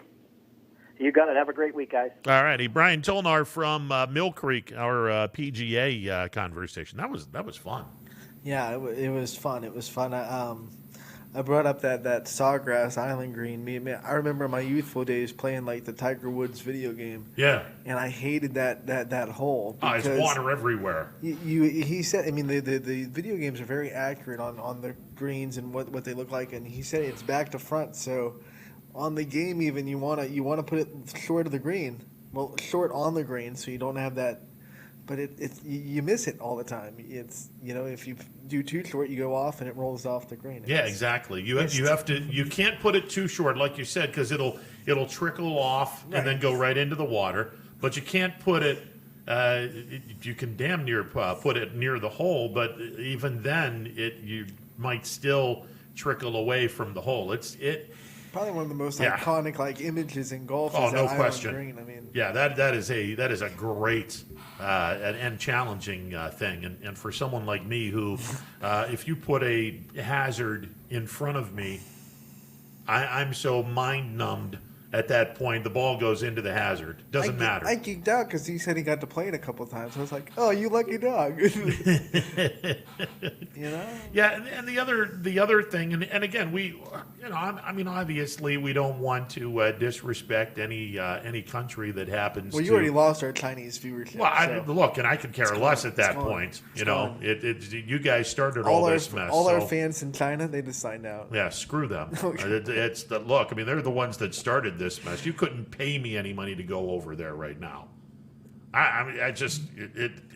Unfortunately, there's millions upon millions upon millions of dollars. But I mean, let's be honest. If you're going out of the country into an area where that could be a problem, even if there's not a problem, do you really want to risk leaving the country and coming back? Because you got to, like he said, you got to go on a plane, and then you got to go to a resort. Which, okay, the resort might be great. Then again, there might have been some people that had COVID without knowing it, and they were in the resort. So you couldn't pay me enough money to leave this country right now. Well, I think that's why you look at the participants this week, and none of the big names really are in it. I mean, you look at some of the favorites, and it's a bunch of people that usually aren't in the top 10. So I think that's one of the reasons why. Probably also why it's right after the U.S. Open. I think they probably anticipated the fact that not a lot of people would want to go there. So. Yeah. Now, in the future, oh my God, this is going to be unbelievable. I mean, this is, and again, as I've said, Dominican Republic is absolutely gorgeous to visit. If you go to a resort and stay on the property and not veer off of that property, follow the rules. Yeah, oh man, Dominican Republic, Colombia, Costa Rica. Some gorgeous resorts. My brother has done some mission work down in Ecuador. That's in the pictures he showed me. Yeah. There's some beautiful spots in Ecuador, too. Absolutely. But if you get off of that resort now, you're putting your life in your hands. And I'm not being sarcastic in any way, shape, or form. There are places. I mean, there are places in America where if you. Oh, absolutely. So it's not like unique outside. No, absolutely. So, if I tell people, if you go to the city of Chicago, everyone has been talking about how it's the murder capital of the world. Well, first of all, Youngstown has more murders per capita than Youngstown does. Per capita, they do. Chicago. Absolutely, they do. Per capita, Youngstown is more violent than Chicago will ever be. Per capita. It's because Youngstown's a little desperate. But here's the thing. If you go to Chicago, there's a lot of great areas. The north end of Chicago over by Wrigley. Oh my God, it's phenomenal. In the downtown area, absolutely phenomenal. You couldn't pay me enough money to go watch a White Sox game with the Indians. Not in that area. Hell no. Because once if it's a day game, no problem. Nice stadium. Because the L train goes right by that stadium. So if it's a day game and I can take the L train into downtown, no problem. If it's a night game, I got problems. So have you been to White Sox Stadium? It's gorgeous. So you've been there? Yeah, it's gorgeous. The south end of Chicago is rough. It's rough. And for the longest time, I know that the owners have been trying to build up that area, much like Cleveland had built up the downtown area around Quicken Loans Arena, now Rocket Mortgage Fieldhouse, and Progressive Field. Now, unfortunately, with COVID and the lack of fans, all of those bars and restaurants, they're hurting. If you think about it, a lot of those folks are thinking about closing up their business because of this. And you can see it because, I mean, there's a couple places that I would always go to watch the Chiefs games. I called them on Sunday because it would be the first week that the Chiefs weren't on national TV. Sure. They couldn't get Sunday ticket because they were just hurting from the summer. They didn't have Sunday ticket anymore. Absolutely. So you can just tell even in our little area, people are hurting after the summer of COVID-19 and quarantine. Yeah, and unfortunately, there's going to be some restaurants and bars in your major cities that are going to be coming out of business because it's just been a very, very tough situation. But the thing about our country, look at our history, we've always gotten through it, and we'll get through it again. Absolutely. No two ways about it. Buckle down, work together, we'll get through it. Absolutely. All right, 330-886-0813, the MP Vivo Heating and Air Conditioning Hotline, open for business. We thank Brian Tilnar. John Vargo will be calling in the show at about 2:20. We'll get him on because we got a lot of stuff to talk about. Yeah, a lot of stuff to talk about. And again, in high school football, and I know so many people are not used to seeing this in football where it happens in all of the other high school sports because we have a scaled down 6-week regular season, and everybody is allowed to go into the playoffs. Now we've already had some teams that have said we're not going to do it, and you have until Thursday to sit back and say, yeah, we don't want to do it without a penalty. After Thursday, it's going to cost you.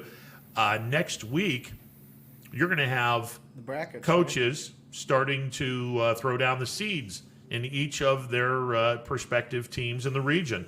And then October the 1st, before the regular season ends, everyone is going to know who their opponent is in week 1 of the tournament. I think this is going to be a lot of fun. And under the circumstances, and I know the OHSAA has gotten a lot of people throwing rocks at them, not literally. But some literally. Well, some literally, yeah. Little pebbles, little pebbles being thrown at the OHSAA. But I got to tell you, under the circumstances, kudos to the OHSAA for what they're doing, because this might turn out to be, despite the lack of fans in the stands. I think I wouldn't be surprised if the next 2 weeks we see that number go up. We'll see. There's a lot of snarkiness going on with that. The cynic in me believes that once playoffs start, that capacity level will go. I think that you might see something like that. Although, of course, the OHSA has no control over that. Well, they would have to convince the government to lift that 20%. If I'm right about that. But here's the other thing. I mean, if I'm the OHSAA, and look, I'll play the part of the OHSAA. I'll look at companies like this one and say, sure, you can do all the games you want to. It's just going to cost X amount of dollars, and go from there. Because if you're not going to have fans in the stands, but you have the outlets, you're going to have to up that price from the OHSAA standpoint. Now, from our standpoint, hell no. But Stop it. Yeah, stop that. But it's look, at the end of the day, you can say what you want about the OHSAA. If this actually gets pulled off the way I believe it can be, oh man, these playoffs are going to be fun. This is going to be, and the fact that you're having the coaches instead of a computer poll, right. You're having the coaches now seed the teams 1 through whatever amount of teams you have in your region, and then you set up a bracket. Oh, I love this idea. I remember my senior year of high school because I was making a documentary about the basketball team for my senior project. I was on the list as part of a staff member of the team because I had access, and that was back when they did it all face to face. Now it's all computer based that you can go in and. But being in that room with all the coaches when who such and such votes for, and the kind of chess match when everyone's kind of in the same room. Yeah, it was an experience to kind of be in there and see how each coach kind of strategize where they wanted to see different teams based on who they wanted to play. And don't think for a second that that's not going to happen here. No, it's just and now it's even easier to do it because you don't have to do it face to face. You don't have to have that guy know that you just did. Exactly. So and it's going to happen. I mean, let's be honest. I mean, pick your school. If you're concerned about this particular team in your region, well, you don't want to see this team the first few rounds. So you make sure that you put your team in a number that is not going to be playing the team that you are not wanting to play for the first few weeks. So you put that team in one part of the bracket and your team in another part of the bracket, and then you hope and pray that turns out that way. And I got to see some film of Kirtland last week. Oof. It's hard to imagine, but they look better than they did last year. No, they're good. They're running that offense faster. Yeah. They have a little bit more push on the offensive line, and it's gonna be real tough to stop them from three-peating in Division 5. They're insanely good. It's watching that. They just run the power T. I mean, how do you stop it? And it's so it's so maddening to look at that and go, how can you not stop this? It's limited. They're only doing so much. It's not a complex offense, and it was the same way with Don Butchie in the 60s and 70s and early 80s with Cardinal Mooney. You had the stacked eye. How do you not stop this? Well, there's variations that you just aren't able to do. Well, one thing, they're just bigger and faster than you. Sure. Period. But the other thing is, from watching the triple option a while, this is a misconception. People watch it and think, well, they only run 3 or 4 plays. But there are so many intricacies in the different ways that the line will block and the blocking schemes. It's a very complicated offense, but it doesn't look complicated when you're watching it as a casual fan. So they are doing a lot of different things. It's just not different things like we're used to seeing with the flashy different routes being run. It's just different blocking schemes. Hey, am I going to pull this guard over to the other spot? Am I going to shift this way? Am I going to block zone blocking? So they do a lot of different things, and it's more of you have to be prepared as a defensive line than being prepared in the secondary for different things you're going to see. Yeah, and I hearken back to the days of Vince Lombardi when he had the power sweep. Okay, well, we're just going to put a seal here, get our guy into the alley, and 9 times out of 10 it worked. If you have numbers, it works. Yeah, I mean it's crazy, but you do one play, student body left, student body right at USC when they had their heyday of unbelievable running backs. Okay, we're going to do this, and you're not going to stop us because this is what we practice, and we practice against all of the possible things that could go wrong. And it's amazing what you can do that way. Specifically about the triple option, I mean, if it's executed, you can't stop it. Exactly. Period. I mean, because it's built so it takes advantage of your number of mismatches. You have to pick one, and you can't stop all 3 options. That's the point of it. Now, not everyone can execute every single play, and the only way to really beat it is to have a defensive line that can just crash right in. Clemson kind of snuck in with that a lot, but it's the ultimate equalizer when you're thinking of if you have a talent disparity.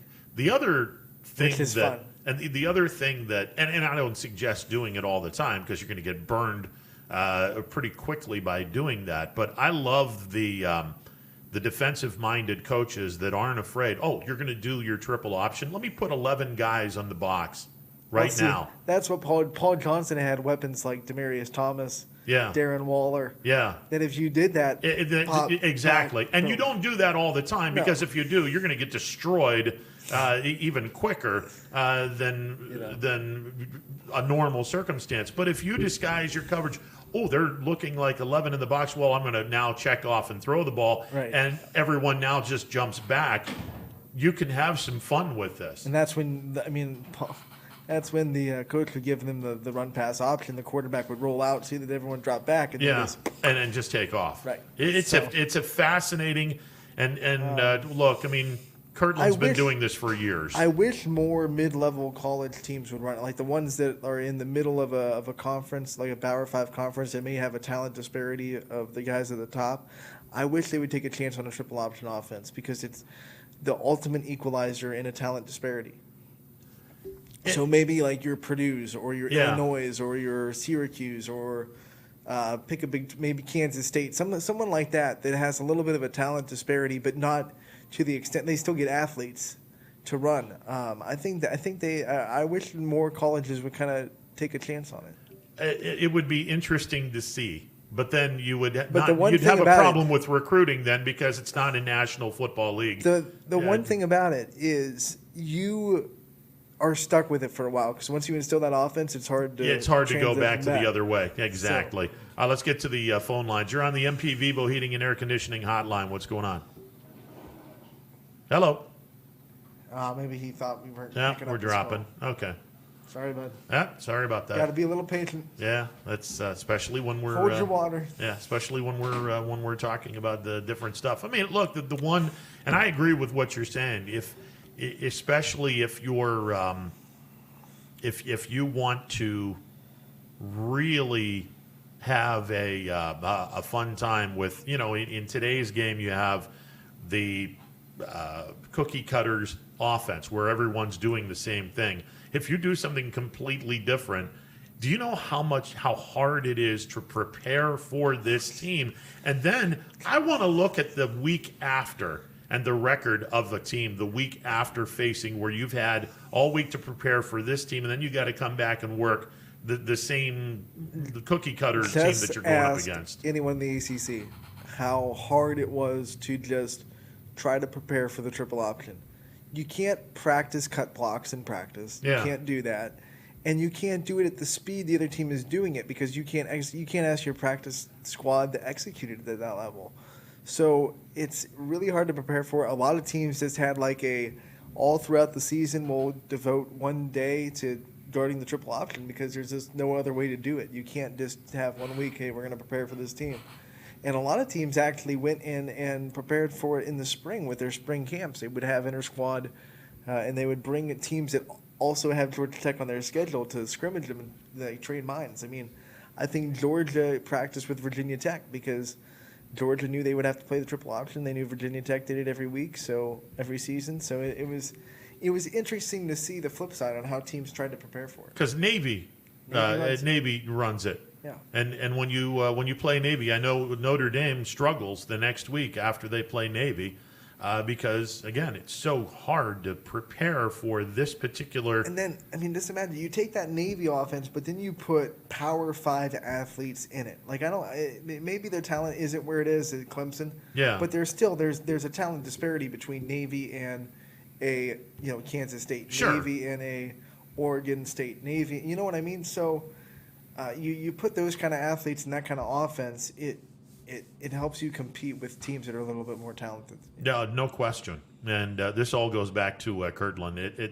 There's a few definites in this world. A definite you can pretty much guarantee is Kirtland's going to be a deep, deep run in Division 5, Region 17. You got to turn the ball over. You got to try to turn the ball over on them, and you got to try to score every time you get the possession, because they're not going to give you a lot of them. They're going to eat the clock. They're going to possess the ball. So you got to take advantage of your offensive possessions, and you got to try to maybe get a turnover or two on them. Well, and the other thing, if you want to make sure that they don't have long, sustaining drives that result in points, you play their hand, and you do long, sustaining drives that go to points, because all of a sudden now the possession game is very few.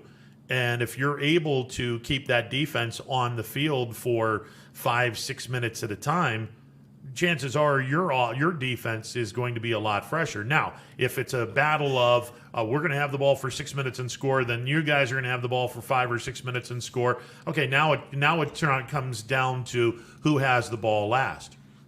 And then you can't let them lull you to sleep with a bunch of power run, and then all of a sudden they hit you with a counter, and it's gone, because you are so ingrained into power run, and you go one way and it's just a misdirection.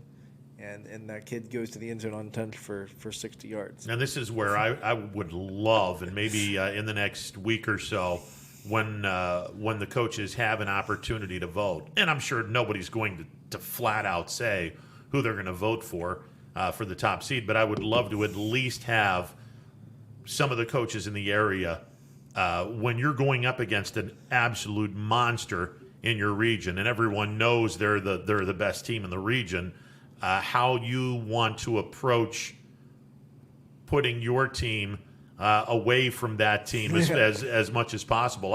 I'd love to catch up with TJ Parker and Coach Cusick and Coach Yeagley, and obviously you might have to put some truth serum in there, but yeah, Garrettsville, Garfield, and Champion and Cardinal Mooney are Division 5 as well. Boardman and Harding are Division 2 in the same region as Akron-Hoban. I'm sure the coaches are not going to admit to it, but I'd love to sit down and try to find out, okay, how do you go about the process of seeding teams when you know Akron-Hoban is, without question, on paper and on the field, the number 1 ranked team in Division 2 Region 5. Kirtland, without any question, is the number 1 team in Division 5 Region 17. There's no question about this, on the paper and otherwise. How do you go about trying to figure out, okay, well, they're number 1. I want to go, let's go number 4. So at the very least, we're going to see them in the championship game. So we have 4 weeks of preparing for what we believe is going to be the regional championship game against Kirtland. If you're Boardman, Fitch, and Harding, okay. If you're Fitch, I'm going to move to number 4. I'll put my team at number 4, so that way I don't have to see Hoban until the regional championship game. And then some coaches think the other way, and they want to get that team early. So if there's any rust, they don't want to get that team with a full head of steam heading into the championship game when they've kind of worked out all their kinks. Absolutely. So it's how you look at it. I think different coaches look at it different ways when you want it, because either way you have to play them. Yeah, exactly. I mean, barring an upset, you have to go through them. So do you want to play them when your team can get momentum, winning a couple games, or do you want to play them right off the bat when they don't have that momentum? So it's a game of chess. I mean, it's kind of like the seeding that's going on right now in baseball with the upcoming playoffs. The Indians win last night. They cut the deficit down to 3 games. You're 3 games behind the White Sox. You're still the number 7 seed. Do you actually want to finish ahead of Minnesota? Because if you finish ahead of Minnesota, you're going to be playing the Yankees off the bat in the first round of the playoffs. Do you want to play the Yankees off the bat, or do you want to go down and play the White Sox again in a best-of-3 series? Pick your poison. Yeah, I don't know if I'd want to play. That's a tough question, too, because the White Sox know everything about you, but there you go. You know everything about them. Yeah, and the other part of this is, all right, the White Sox, they got Giolito, and they have Dallas Keuchel, who's pitching out of his mind right now. You know that you're going to be seeing those 2 pitchers in games 1 and 2. Mm-hmm. And now, Yankees don't have anyone outside of Cole and Tanaka in their rotation, but in a best of 3, I don't know if I want to play the Yankees in a best of 3 because they have Cole and Tanaka. And if they split, okay, now you have game 3, but you've got that offense to be worried about as well. So and it's starting to get healthy again. Yeah, I mean, all of this is strategy and just. I'm going to be real curious, not just Major League Baseball. I'm going to be real curious next week in high school football how the coaches are going to go about the strategy of seeding teams. And then I'll be interested to see how they go about Week 6 because, all of a sudden where you're going to play in the playoffs. Sure. So you start to try new things, get ready for the first playoff game. How seriously do you take Week 6?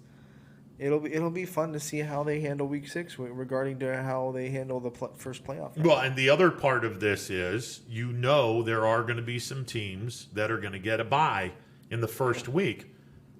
What happens if you're one of those teams that gets a bye in week number 7 and you have a week off? Now, you're not going to play a game. It would be crazy because of the potential injury. You could probably scrimmage someone. You could, but again, the element a lot of coaches leave one scrimmage open for tournament play. Sure, the element of getting injured is certainly something that everyone will talk about. You play like a non-contact scrimmage where you're just kind of running your schematic stuff and sure, maybe a 7-on-7. I think this is going to be a lot of fun. Just the strategy of all this is going to be a blast. All right, we're going to take a timeout on the other end. We will catch up with Vindicator and Tribune Chronicle columnist John Vargo. We got lots of stuff to talk about. We'll take a timeout and do just that. You're listening to a Wednesday edition of Running Point on ysnlive.com. 21 News. Let's get right to our top story tonight. More experienced reporters. A new Wilmington restaurant. GM Lordstown. Telling more local stories. We'll look at efforts. Boy is recovering from a broken. Around our valley. Community in Niles. We are here in Youngstown. Right up. Because you expect. It's important for everyone. No place like home. More local news. In Mercer County Court. 21 News is our valley's #1 local news. Welcome home to a home made homier with Baird Brothers Fine Hardwoods. Inspiration starts at BairdBrothers.com and is turned into reality when high-quality hardwoods are delivered right to your home. Baird Brothers has the latest design trends, shiplap and skinny lap interior siding, antique oak rustic flooring, and, well, you'll find them all at BairdBrothers.com. Ordered easily, delivered conveniently, enjoyed comfortably. BairdBrothers.com. Attention football fans, order Coca's Pizza tailgate package for only $54.99. You'll receive 24 slices of our delicious cheese pizza, 20 jumbo wings, and 2 of our famous foot-long pepperoni rolls. Coca's Pizza, we serve it hot. Hi, this is Tommy Clem, owner of WRS Insurance Solutions. WRS Insurance Solutions is a local independent agency that specializes in life, Medicare, long-term care, and disability products. Call us at 330-953-3722 or visit us at wrsinsuranceSolutions.com to learn more. Good luck to all the student athletes in the Valley. Your Armstrong services are more important than ever.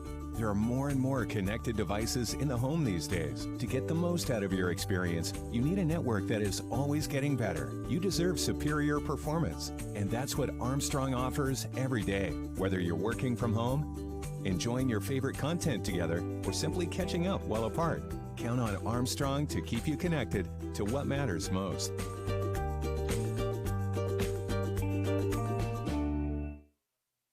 For heating, cooling, and indoor air quality, the Mahoning Valley trusts MP Vivo Heating and Air Conditioning, offering worry-free repair, service, and installation. Call MP Vivo today for a free estimate. MP Vivo Heating and Air Conditioning. We're your energy efficient experts.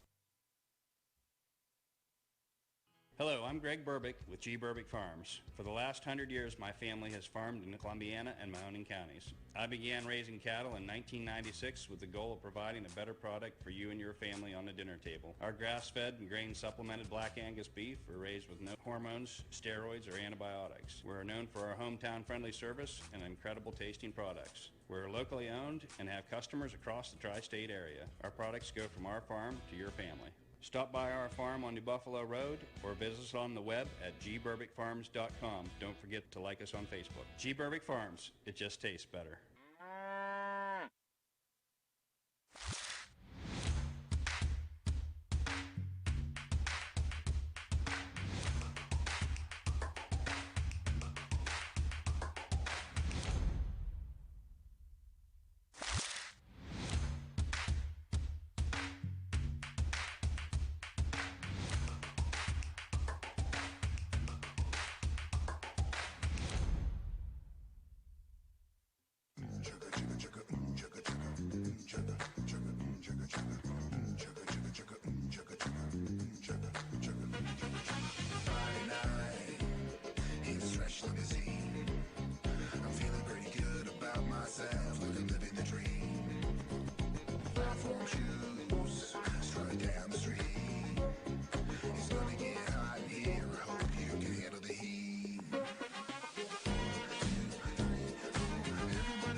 Over the years, you watched us grow, and as we've grown, so has the Myers Family Insurance team. Thanks to all of you who have trusted our families to help you with your Medicare needs. Myers Family Insurance looks forward to helping you now for years to come. So call our family today and remind them how cute we are.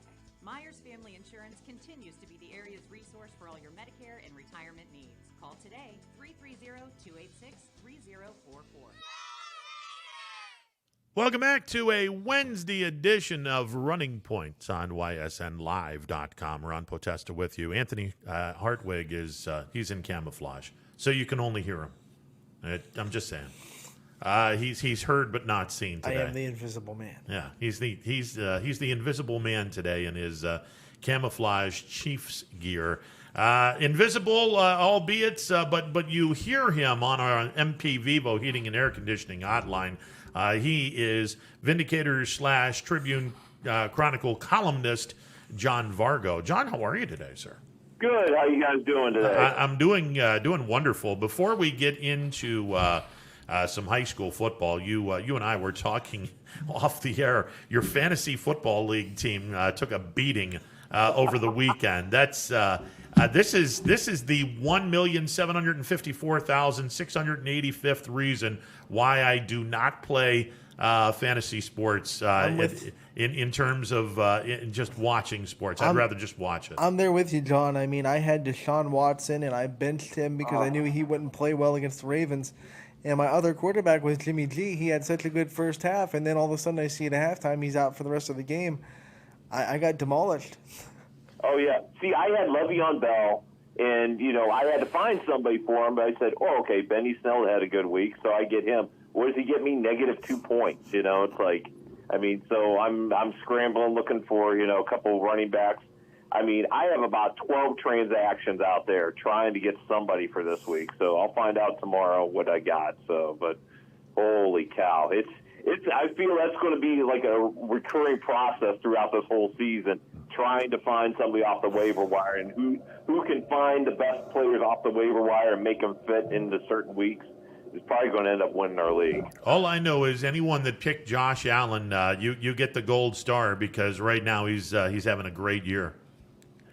Yeah, well, yeah, that's he is having a great year. So, kudos to you, Bills fans. I got a buddy from my college. He's a huge Bills fan as well. So it's like, yeah, he's doing some a lot of smiling these days because of his Bills are doing so well. So I'm sure you are too, Ron. Oh, no question, no question. And they play the Rams, and I love the Bills' chances on Sunday. I'll get to the reason why in a little while, but we got to start talking some high school football. Before we had you on, Anthony and I were talking about the prospect that football coaches are going to be doing something that all of the other sports have done for quite a while, and that's the process of picking teams and seeding them top to bottom, and the strategy that's involved in this. Next week, the coaches all get together, and they have the task of voting who the best team in the region is, and go all the way down to who they perceive to be the worst team in the region, and then all those numbers are tallied up. And by next Thursday, prior to the last game of the season, everyone's going to know who the opponent is in week 1 of the postseason. this is going to be really fascinating to see how our local teams fare in terms of being seeded and the strategy that went behind it.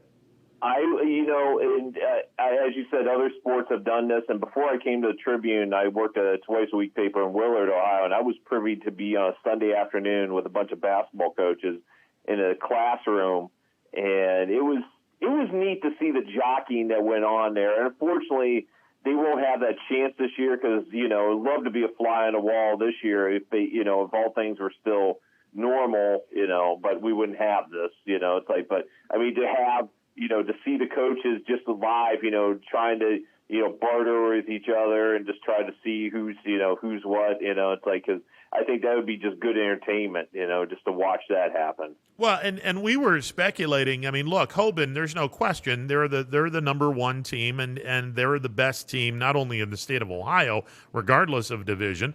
Arguably, you can say that they're clearly the best team in Division II, Region 5. Now, if you're Fitch, Boardman, and Harding, and all three of those teams are going to say that they want to get into the playoffs, where do you go about trying to seed your team? Do you try to put them at number 4 so you don't play Hoban till the regional championship, or do you try to get Hoban right away? I mean, it's a fascinating thing that coaches are going to have to think about when they start filling out their bracket.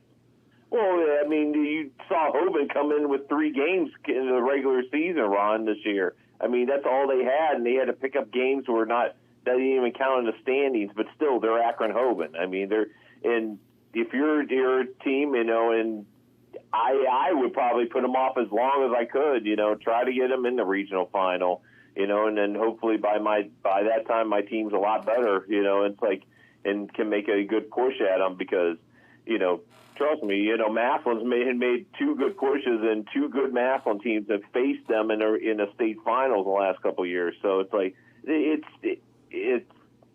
pick your poison at this point. So, but I mean, I would like I said, I would love to see the jockeying that goes on, but unfortunately, it'll be all done over a computer at this point. So.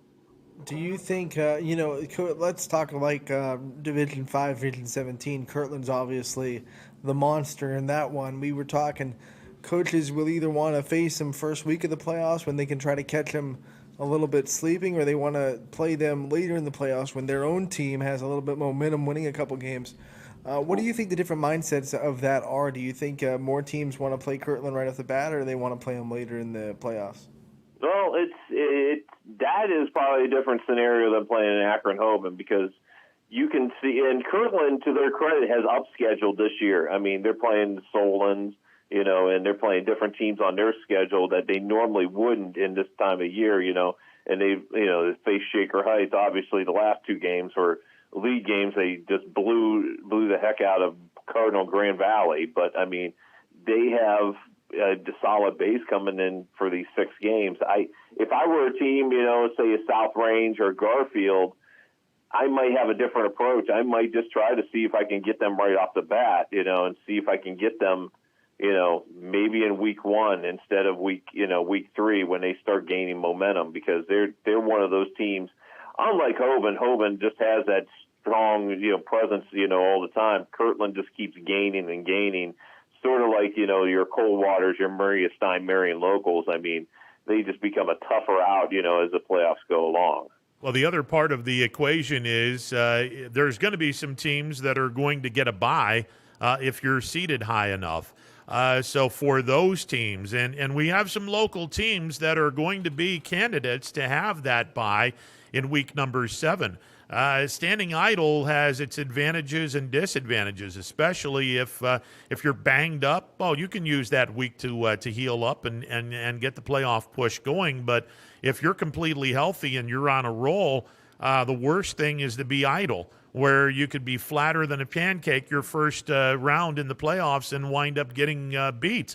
So that's another part of the equation that we're going to experience that you don't normally experience in a regular football season. I just think it's going to be interesting to see how this plays out. I just don't want to say, hey, one way or the other, this is going to turn out this way, because we don't know what the factor is going to be, because we've never experienced this. this has never happened. You know, it never had teams even before the playoffs started since '72. You know, it's like you've had a poll tell you, you know, and I personally think the polls are obsolete at this point. I don't know why I still vote in them. You know, it's like I think it's, you know, it's laughable at this point, you know, because you can't vote on teams you don't see. You know, it's like, because I mean, yeah, Joe Lytle, you can look at the records there, but I mean, in good conscience, how can you vote on, you know, who you don't see through the playoffs? You can only vote on who you think, you know, and then everybody loads up on their team. So it just, yeah, it is what it is. But John, that's the other reason why I think the AP poll, not only in high school football, in college football, I think it's great fodder for sports talk like this show. But I mean, let's think about this for a second. How many people have actually seen every single high school team in the state of Ohio or every single major Division I college football team? Because if you have, okay, I'll give you a vote. If you haven't, you don't deserve a vote. No, it's like I just don't think of it. And now they want to stretch out the AP poll to like the end of October. Guess what? I'm done voting after the 6 games. It's like I'm not voting anymore in the poll. It's like I'm sorry, you know. It's like that. No, I'm not sorry, because it's like it's just ridiculous to keep voting on teams that are just playing just games. You know, at this point, I mean, what? And the poll just has, you know, it's just a poll. You know, it's like no matter what sport you're in. I mean, if you're buying into the hype, you know, it's like, hey, I'm ranked this, blah, blah, blah. Well, guess what? You get knocked out first round tournament, your ranking doesn't mean squat, you know, so. Well, and you bring up an interesting point, in the value or validity of the polls has been an argument that's gone on for an awfully long time. John, in the area itself, Austintown Fitch gets a gigantic test this weekend when they travel to the eastern part of Cleveland in the suburb of Euclid. They'll take on Cleveland Benedictine, who mysteriously have been brought back in to Region 5, while Massillon Washington and Massillon Perry have gone down into the Columbus region. Geographically speaking, it's probably the wise decision to even all the regions up, but Benedictine now another team that comes into Region 5. This could very well be the first of 2 games that these 2 teams play against each other. And I think this is going to be, you know, this is a good barometer of where Austintown Fitch is this year. Because, I mean, yes, they faced some decent competition, but this game here, I say this is a tougher game than the Steubenville game for them. This Benedictine game is probably hands down their toughest competition they're going to face in these 6 games, because Benedictine has been tested. I mean, you look through the schedule. You got Warren Harding, who they, you know, common opponent. You got Akron St. Vincent St. Mary. You got Hoban, who they only lost to by 7 points. And then you have Massillon, who they lost to by 18 last week. So you have a Benedictine team with some Division I prospects on there. I mean, don't get me wrong. Fitch is up to the task. T.J. Parker and his crew will be ready for this game. And it's going to be a slugfest. So, but, you know, yes, I picked Benedictine, but don't be surprised if Fitch comes out with a win out of this. But if they do, I mean, Fitch is going to be a tough out in these playoffs. You know, there's a chance if things align in Week 6, we could have 3 conferences in the area with undefeated matchups in Week 6 to kind of decide a conference champion. How excited would that be? I mean, I know coming into this year, not a lot of people expected a bunch of teams to be 6-0 type teams that could really be that strong.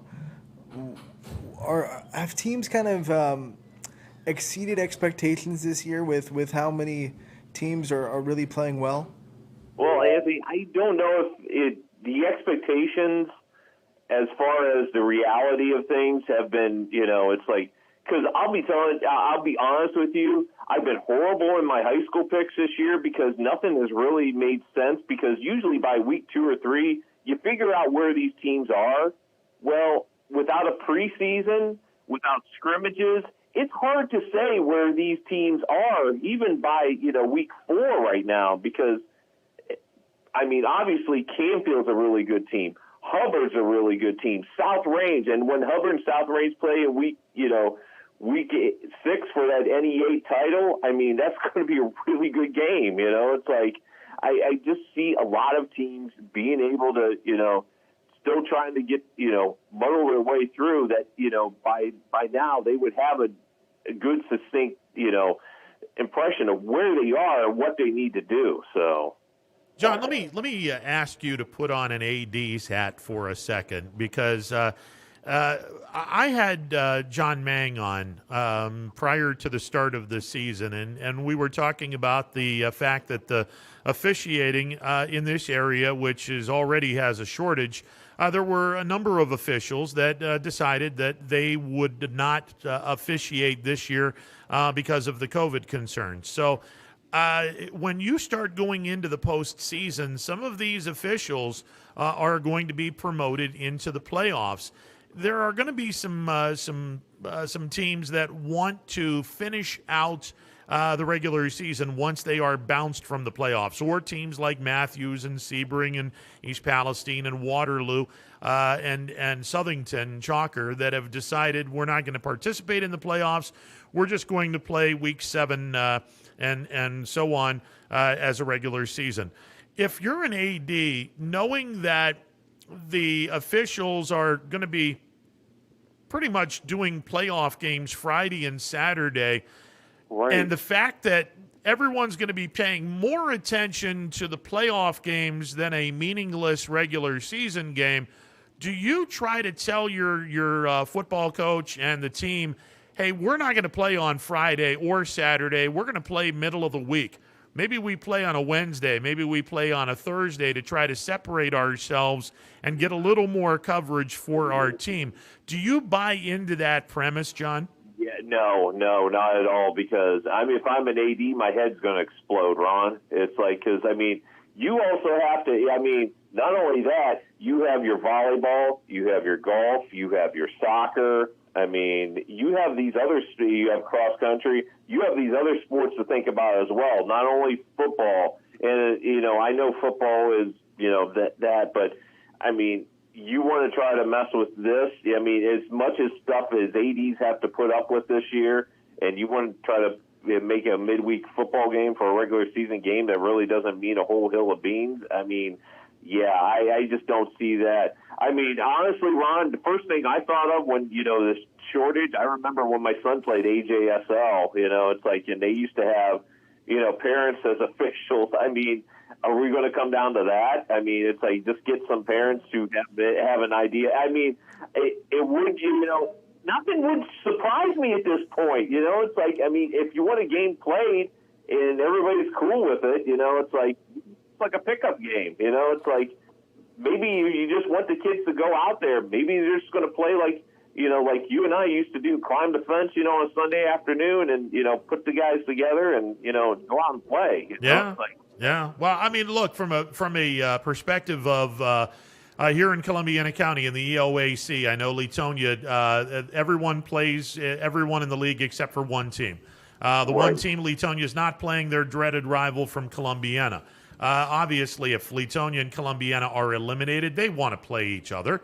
But, I mean, if you want to play each other and you want to have the YSNs and the Tribunes and the Vindicators and the rest of the media all come out and pay some attention to you, one would think that you probably would want to play that game other than the playoff games. Because, I mean, look, playoff games are going to get all the attention. I think everyone should know that.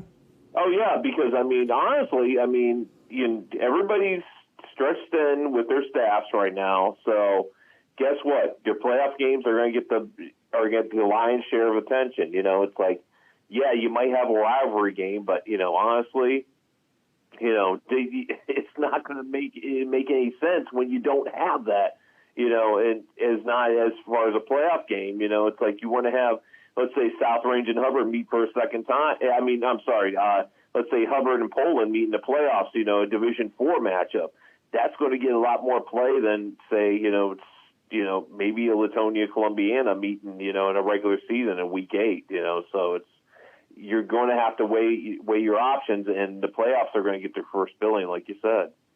John Vargo, our guest, he also is the beat reporter for the YSU men's and women's basketball team for the Vindicator and the Tribune Chronicle. And I know that you've probably seen it as well. The YSU men's basketball team has been tweeting out some very, very entertaining information about the upcoming season, and it's getting me fired up even more at the prospect of Youngstown State having the kind of season that I envision. And I made mention a couple of days ago, this could be a perfect storm brewing on the campus of YSU. You have a YSU men's and women's basketball programs that are a lot of things. A lot of people believe that both of these teams are going to be close to the 20-win mark, if not surpassing the 20-win mark, with a deep league run. Then you have the YSU baseball team that came off, albeit a shortened season, came off a very nice progress where that there's potential there for a breakout year. YSU women's softball program was kicking ass and taking names until COVID struck. And then, by the way, you've got the football program playing football in the springtime, and that the cupboard is damn near full with Coach Pelini gone and Coach Phillips now the new head football coach at YSU. Man, there's a lot of great things to talk about with YSU and their athletics from Thanksgiving all the way to next June. I'll be honest with you, I'm kind of excited the season is starting later because sometimes it gets lost in the shuffle. The season it's starting earlier and earlier. It's like I was waiting for it to start in late October at this point, It's like, so pushing it back to November 25th, I'm hoping maybe they decide it's like, okay, maybe this is a better start date than starting in the first week of November, it's for college basketball because honestly, most people probably aren't ready for college basketball. And especially around here, people really don't get into college basketball until like mid-January, late January. So hopefully they can, with a good season of YSU basketball, maybe you can start changing the minds of how people, maybe want to spend their money, come, December and early January. And Ron said it, there might be a lot of things going on in the spring. I mean, put into words how much work the athletic departments are going to be pulling at YSU. We feel for the SIDs down there. They're going to be running with their hairs on fire. Yeah, and Trevor, Jamie, John, Dre, I mean, they're going to be put to work down there. I mean, they are going to be running ragged, and they are going to, come Thanksgiving, they are just everything's going to be a full go for them. It's like it's going to start off with basketball and it's going to flow downhill right from there because, I mean, there's going to be a lot of things going on for those men. So it's like, God bless them all. So Thanksgiving might be their last actual meal before. Yeah. So. Well, truth be told, I mean, Chick-fil-A out the wazoo, along with Avalon Pizza and Bellaria, and every once in a while Jimmy John's gets put into the media food. So as long as I'll tell you what, if throwing some Canes in there, it's like there you go. Because and I'm unpopular with this, but I'll own it. I'll take Canes over Chick-fil-A any day of the week and twice on Sunday. You know what? You and my son are probably one and the same on that. He's a big Canes fan. I do like my Chick-fil-A too. So. Listen, both of them are top-notch chicken. There's no two ways about that. But Raising Cane's got some damn good chicken. They're right up there with Chick-fil-A for my taste. Oh yeah, absolutely. Hey, so. John, I guess we're going to be pitching a tent sooner or later when with the basketball season starting. And if they're going to have all these games day after day after day, I mean, just make sure that there's food down in the press area, and that's all I need. Yeah, definitely. So it'll be a fun watch this winter. So definitely. So looking forward to it. I think both, like you said, both YSU teams should be very good this year. Hey, John, always a pleasure. We'll catch up next week, brother.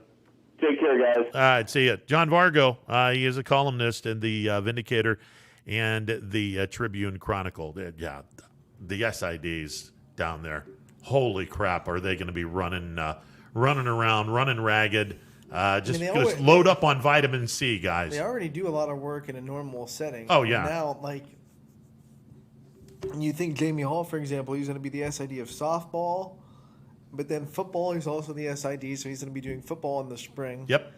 And then he's men's basketball, which will probably leak into the spring, at least the latter half of the season. Absolutely.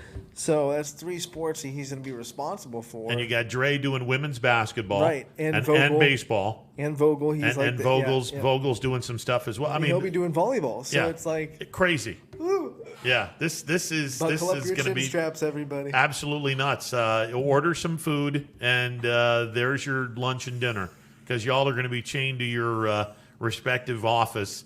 And just crank out the information. And I think if you talk to all of them, they'd rather be busy than what they've been going through the last 3 or 4 months. Oh my God, absolutely. Absolutely. I always kid people. One of the things that I loved but also hated about minor league baseball, it wasn't, I'm just going to go to the ballpark at 5 o'clock and then I'm going to do my game. No, hell no. You had stuff to do during the day prior to the game.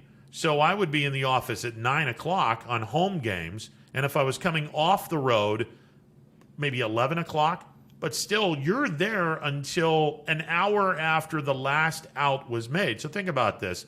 In a 7:05 game, game's over maybe a little after 10 o'clock. By the time you're done writing a game story for the website, writing a game story for local media and whatnot, you're out of there at 11 o'clock at night. So essentially, you just had a 14-hour day in a home game, there from 9 a.m. to 11 p.m., and then you're going to be doing it again as long as the homestand is. Hey, sounds like our Friday nights. There you go. It's a blast. If you don't like it, there's the door. Don't let it hit you in the ass on the way out. I can speak about everyone at YSN. We are so happy to be busy. Oh, no question. We spent the latter half of spring and summer just kind of hoping we'd be busy in the fall. Yeah, no question. So this is fun, and again, when basketball season, and again, kudos to the OHSAA for not having the football season bleed over to the basketball season. Football season will be done with before basketball starts playing games. So I love that decision by the Ohio High School Athletic Association as well. A lot of teams releasing their high school basketball schedules. I love seeing it. Yeah, buddy. Getting me stoked. Yeah, it's going to be a lot of fun.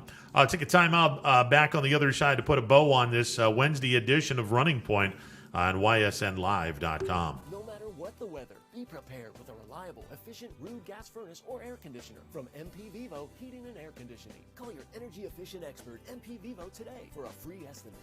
Here at MP Vivo, we rely on Rude, and so should you. Hi, this is Tommy Clem, owner of WRS Insurance Solutions, reminding you that it is open enrollment for Medicare. Now through December 7th, those who qualify can visit our local independent agency by calling us at 330-953-3722 or visiting us at wrsinsurancesolutions.com to learn more. Good luck to all the student athletes in the Valley. Attention all football fans. If you can't see your team play, come and dine with us and watch it live at Boardman, Canfield, or Cortland. Or staying at home, we'll deliver right to your door. That's Coca's Pizza. We serve it hot. 2020 will be a season like we've never seen before. But 21 Sports and YSN will be there for every key moment. The plays, the players, and the stories that will headline this season. Delivered by 21 Sports and YSN. Planning a project around your home or rental property? Trust the electrical service to the local experts with 62 years of serving the Mahoning Valley. Joe Dickey Electric is your local go-to source for responsive, reliable residential electrical work. From everyday maintenance and repairs to new installations, electrical upgrades, and safety inspections, no job is too big or too small. Call Joe Dickey Electric today, 800-549-3976, or visit DickeyElectric.com. That's DickeyElectric.com. Myers Family Insurance knows the importance of a great team. Our team continues to grow to help you with your Medicare and retirement needs. The annual election period is here, so it's all hands on deck to make sure your plans still meet your needs for 2020. Call us today.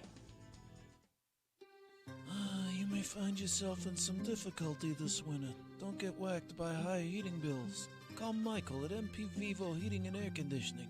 Michael is a trusted friend who will be able to help you with many things, like getting a 95% high-efficiency furnace this winter from Rude. Michael relies on Rude, so should you. Call MP Vivo Heating and Air Conditioning for a free estimate, 330-259-0486, and take care of your heating and air situation.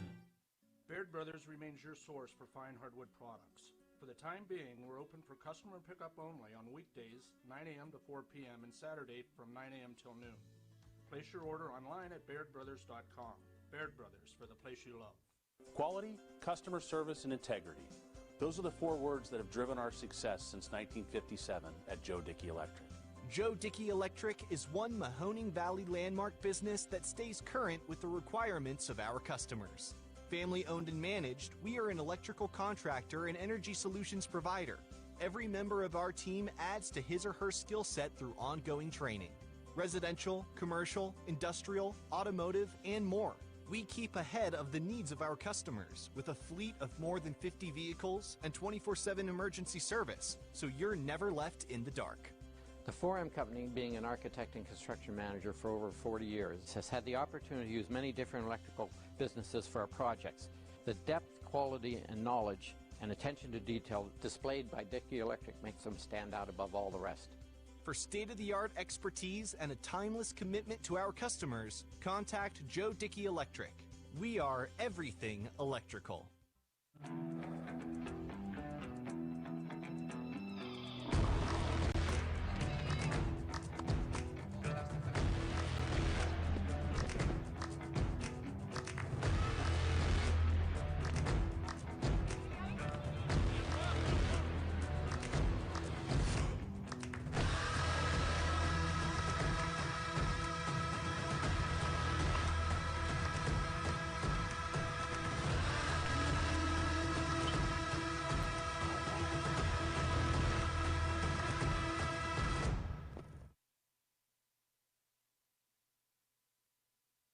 Armstrong Local Programming has always delivered an exclusive and unique perspective on the very best events your region offers.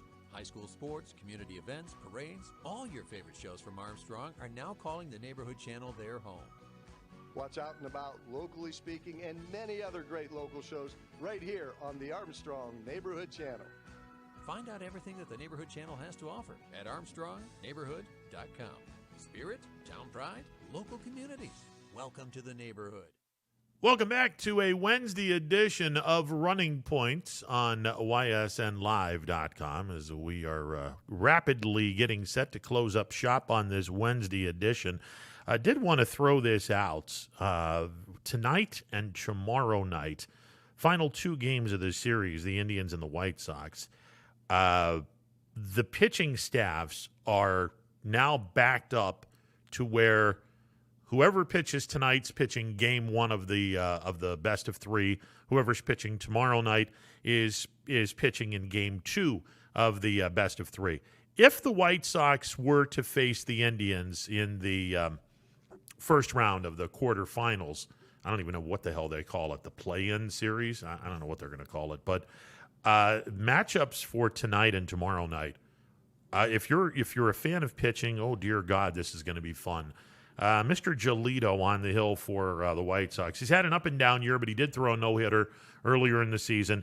Shane Bieber on the mound for the Indians. That's tonight. Tomorrow night, Dallas Keuchel is having an unbelievably good year for the White Sox. 6-2, he has an ERA of 2.04. Zach Plesac is on the mound for the Indians. 4-2, a 185 earned run average. If these two teams play each other, those are your matchups, game 1 and game 2. You have my attention. That's good baseball right there.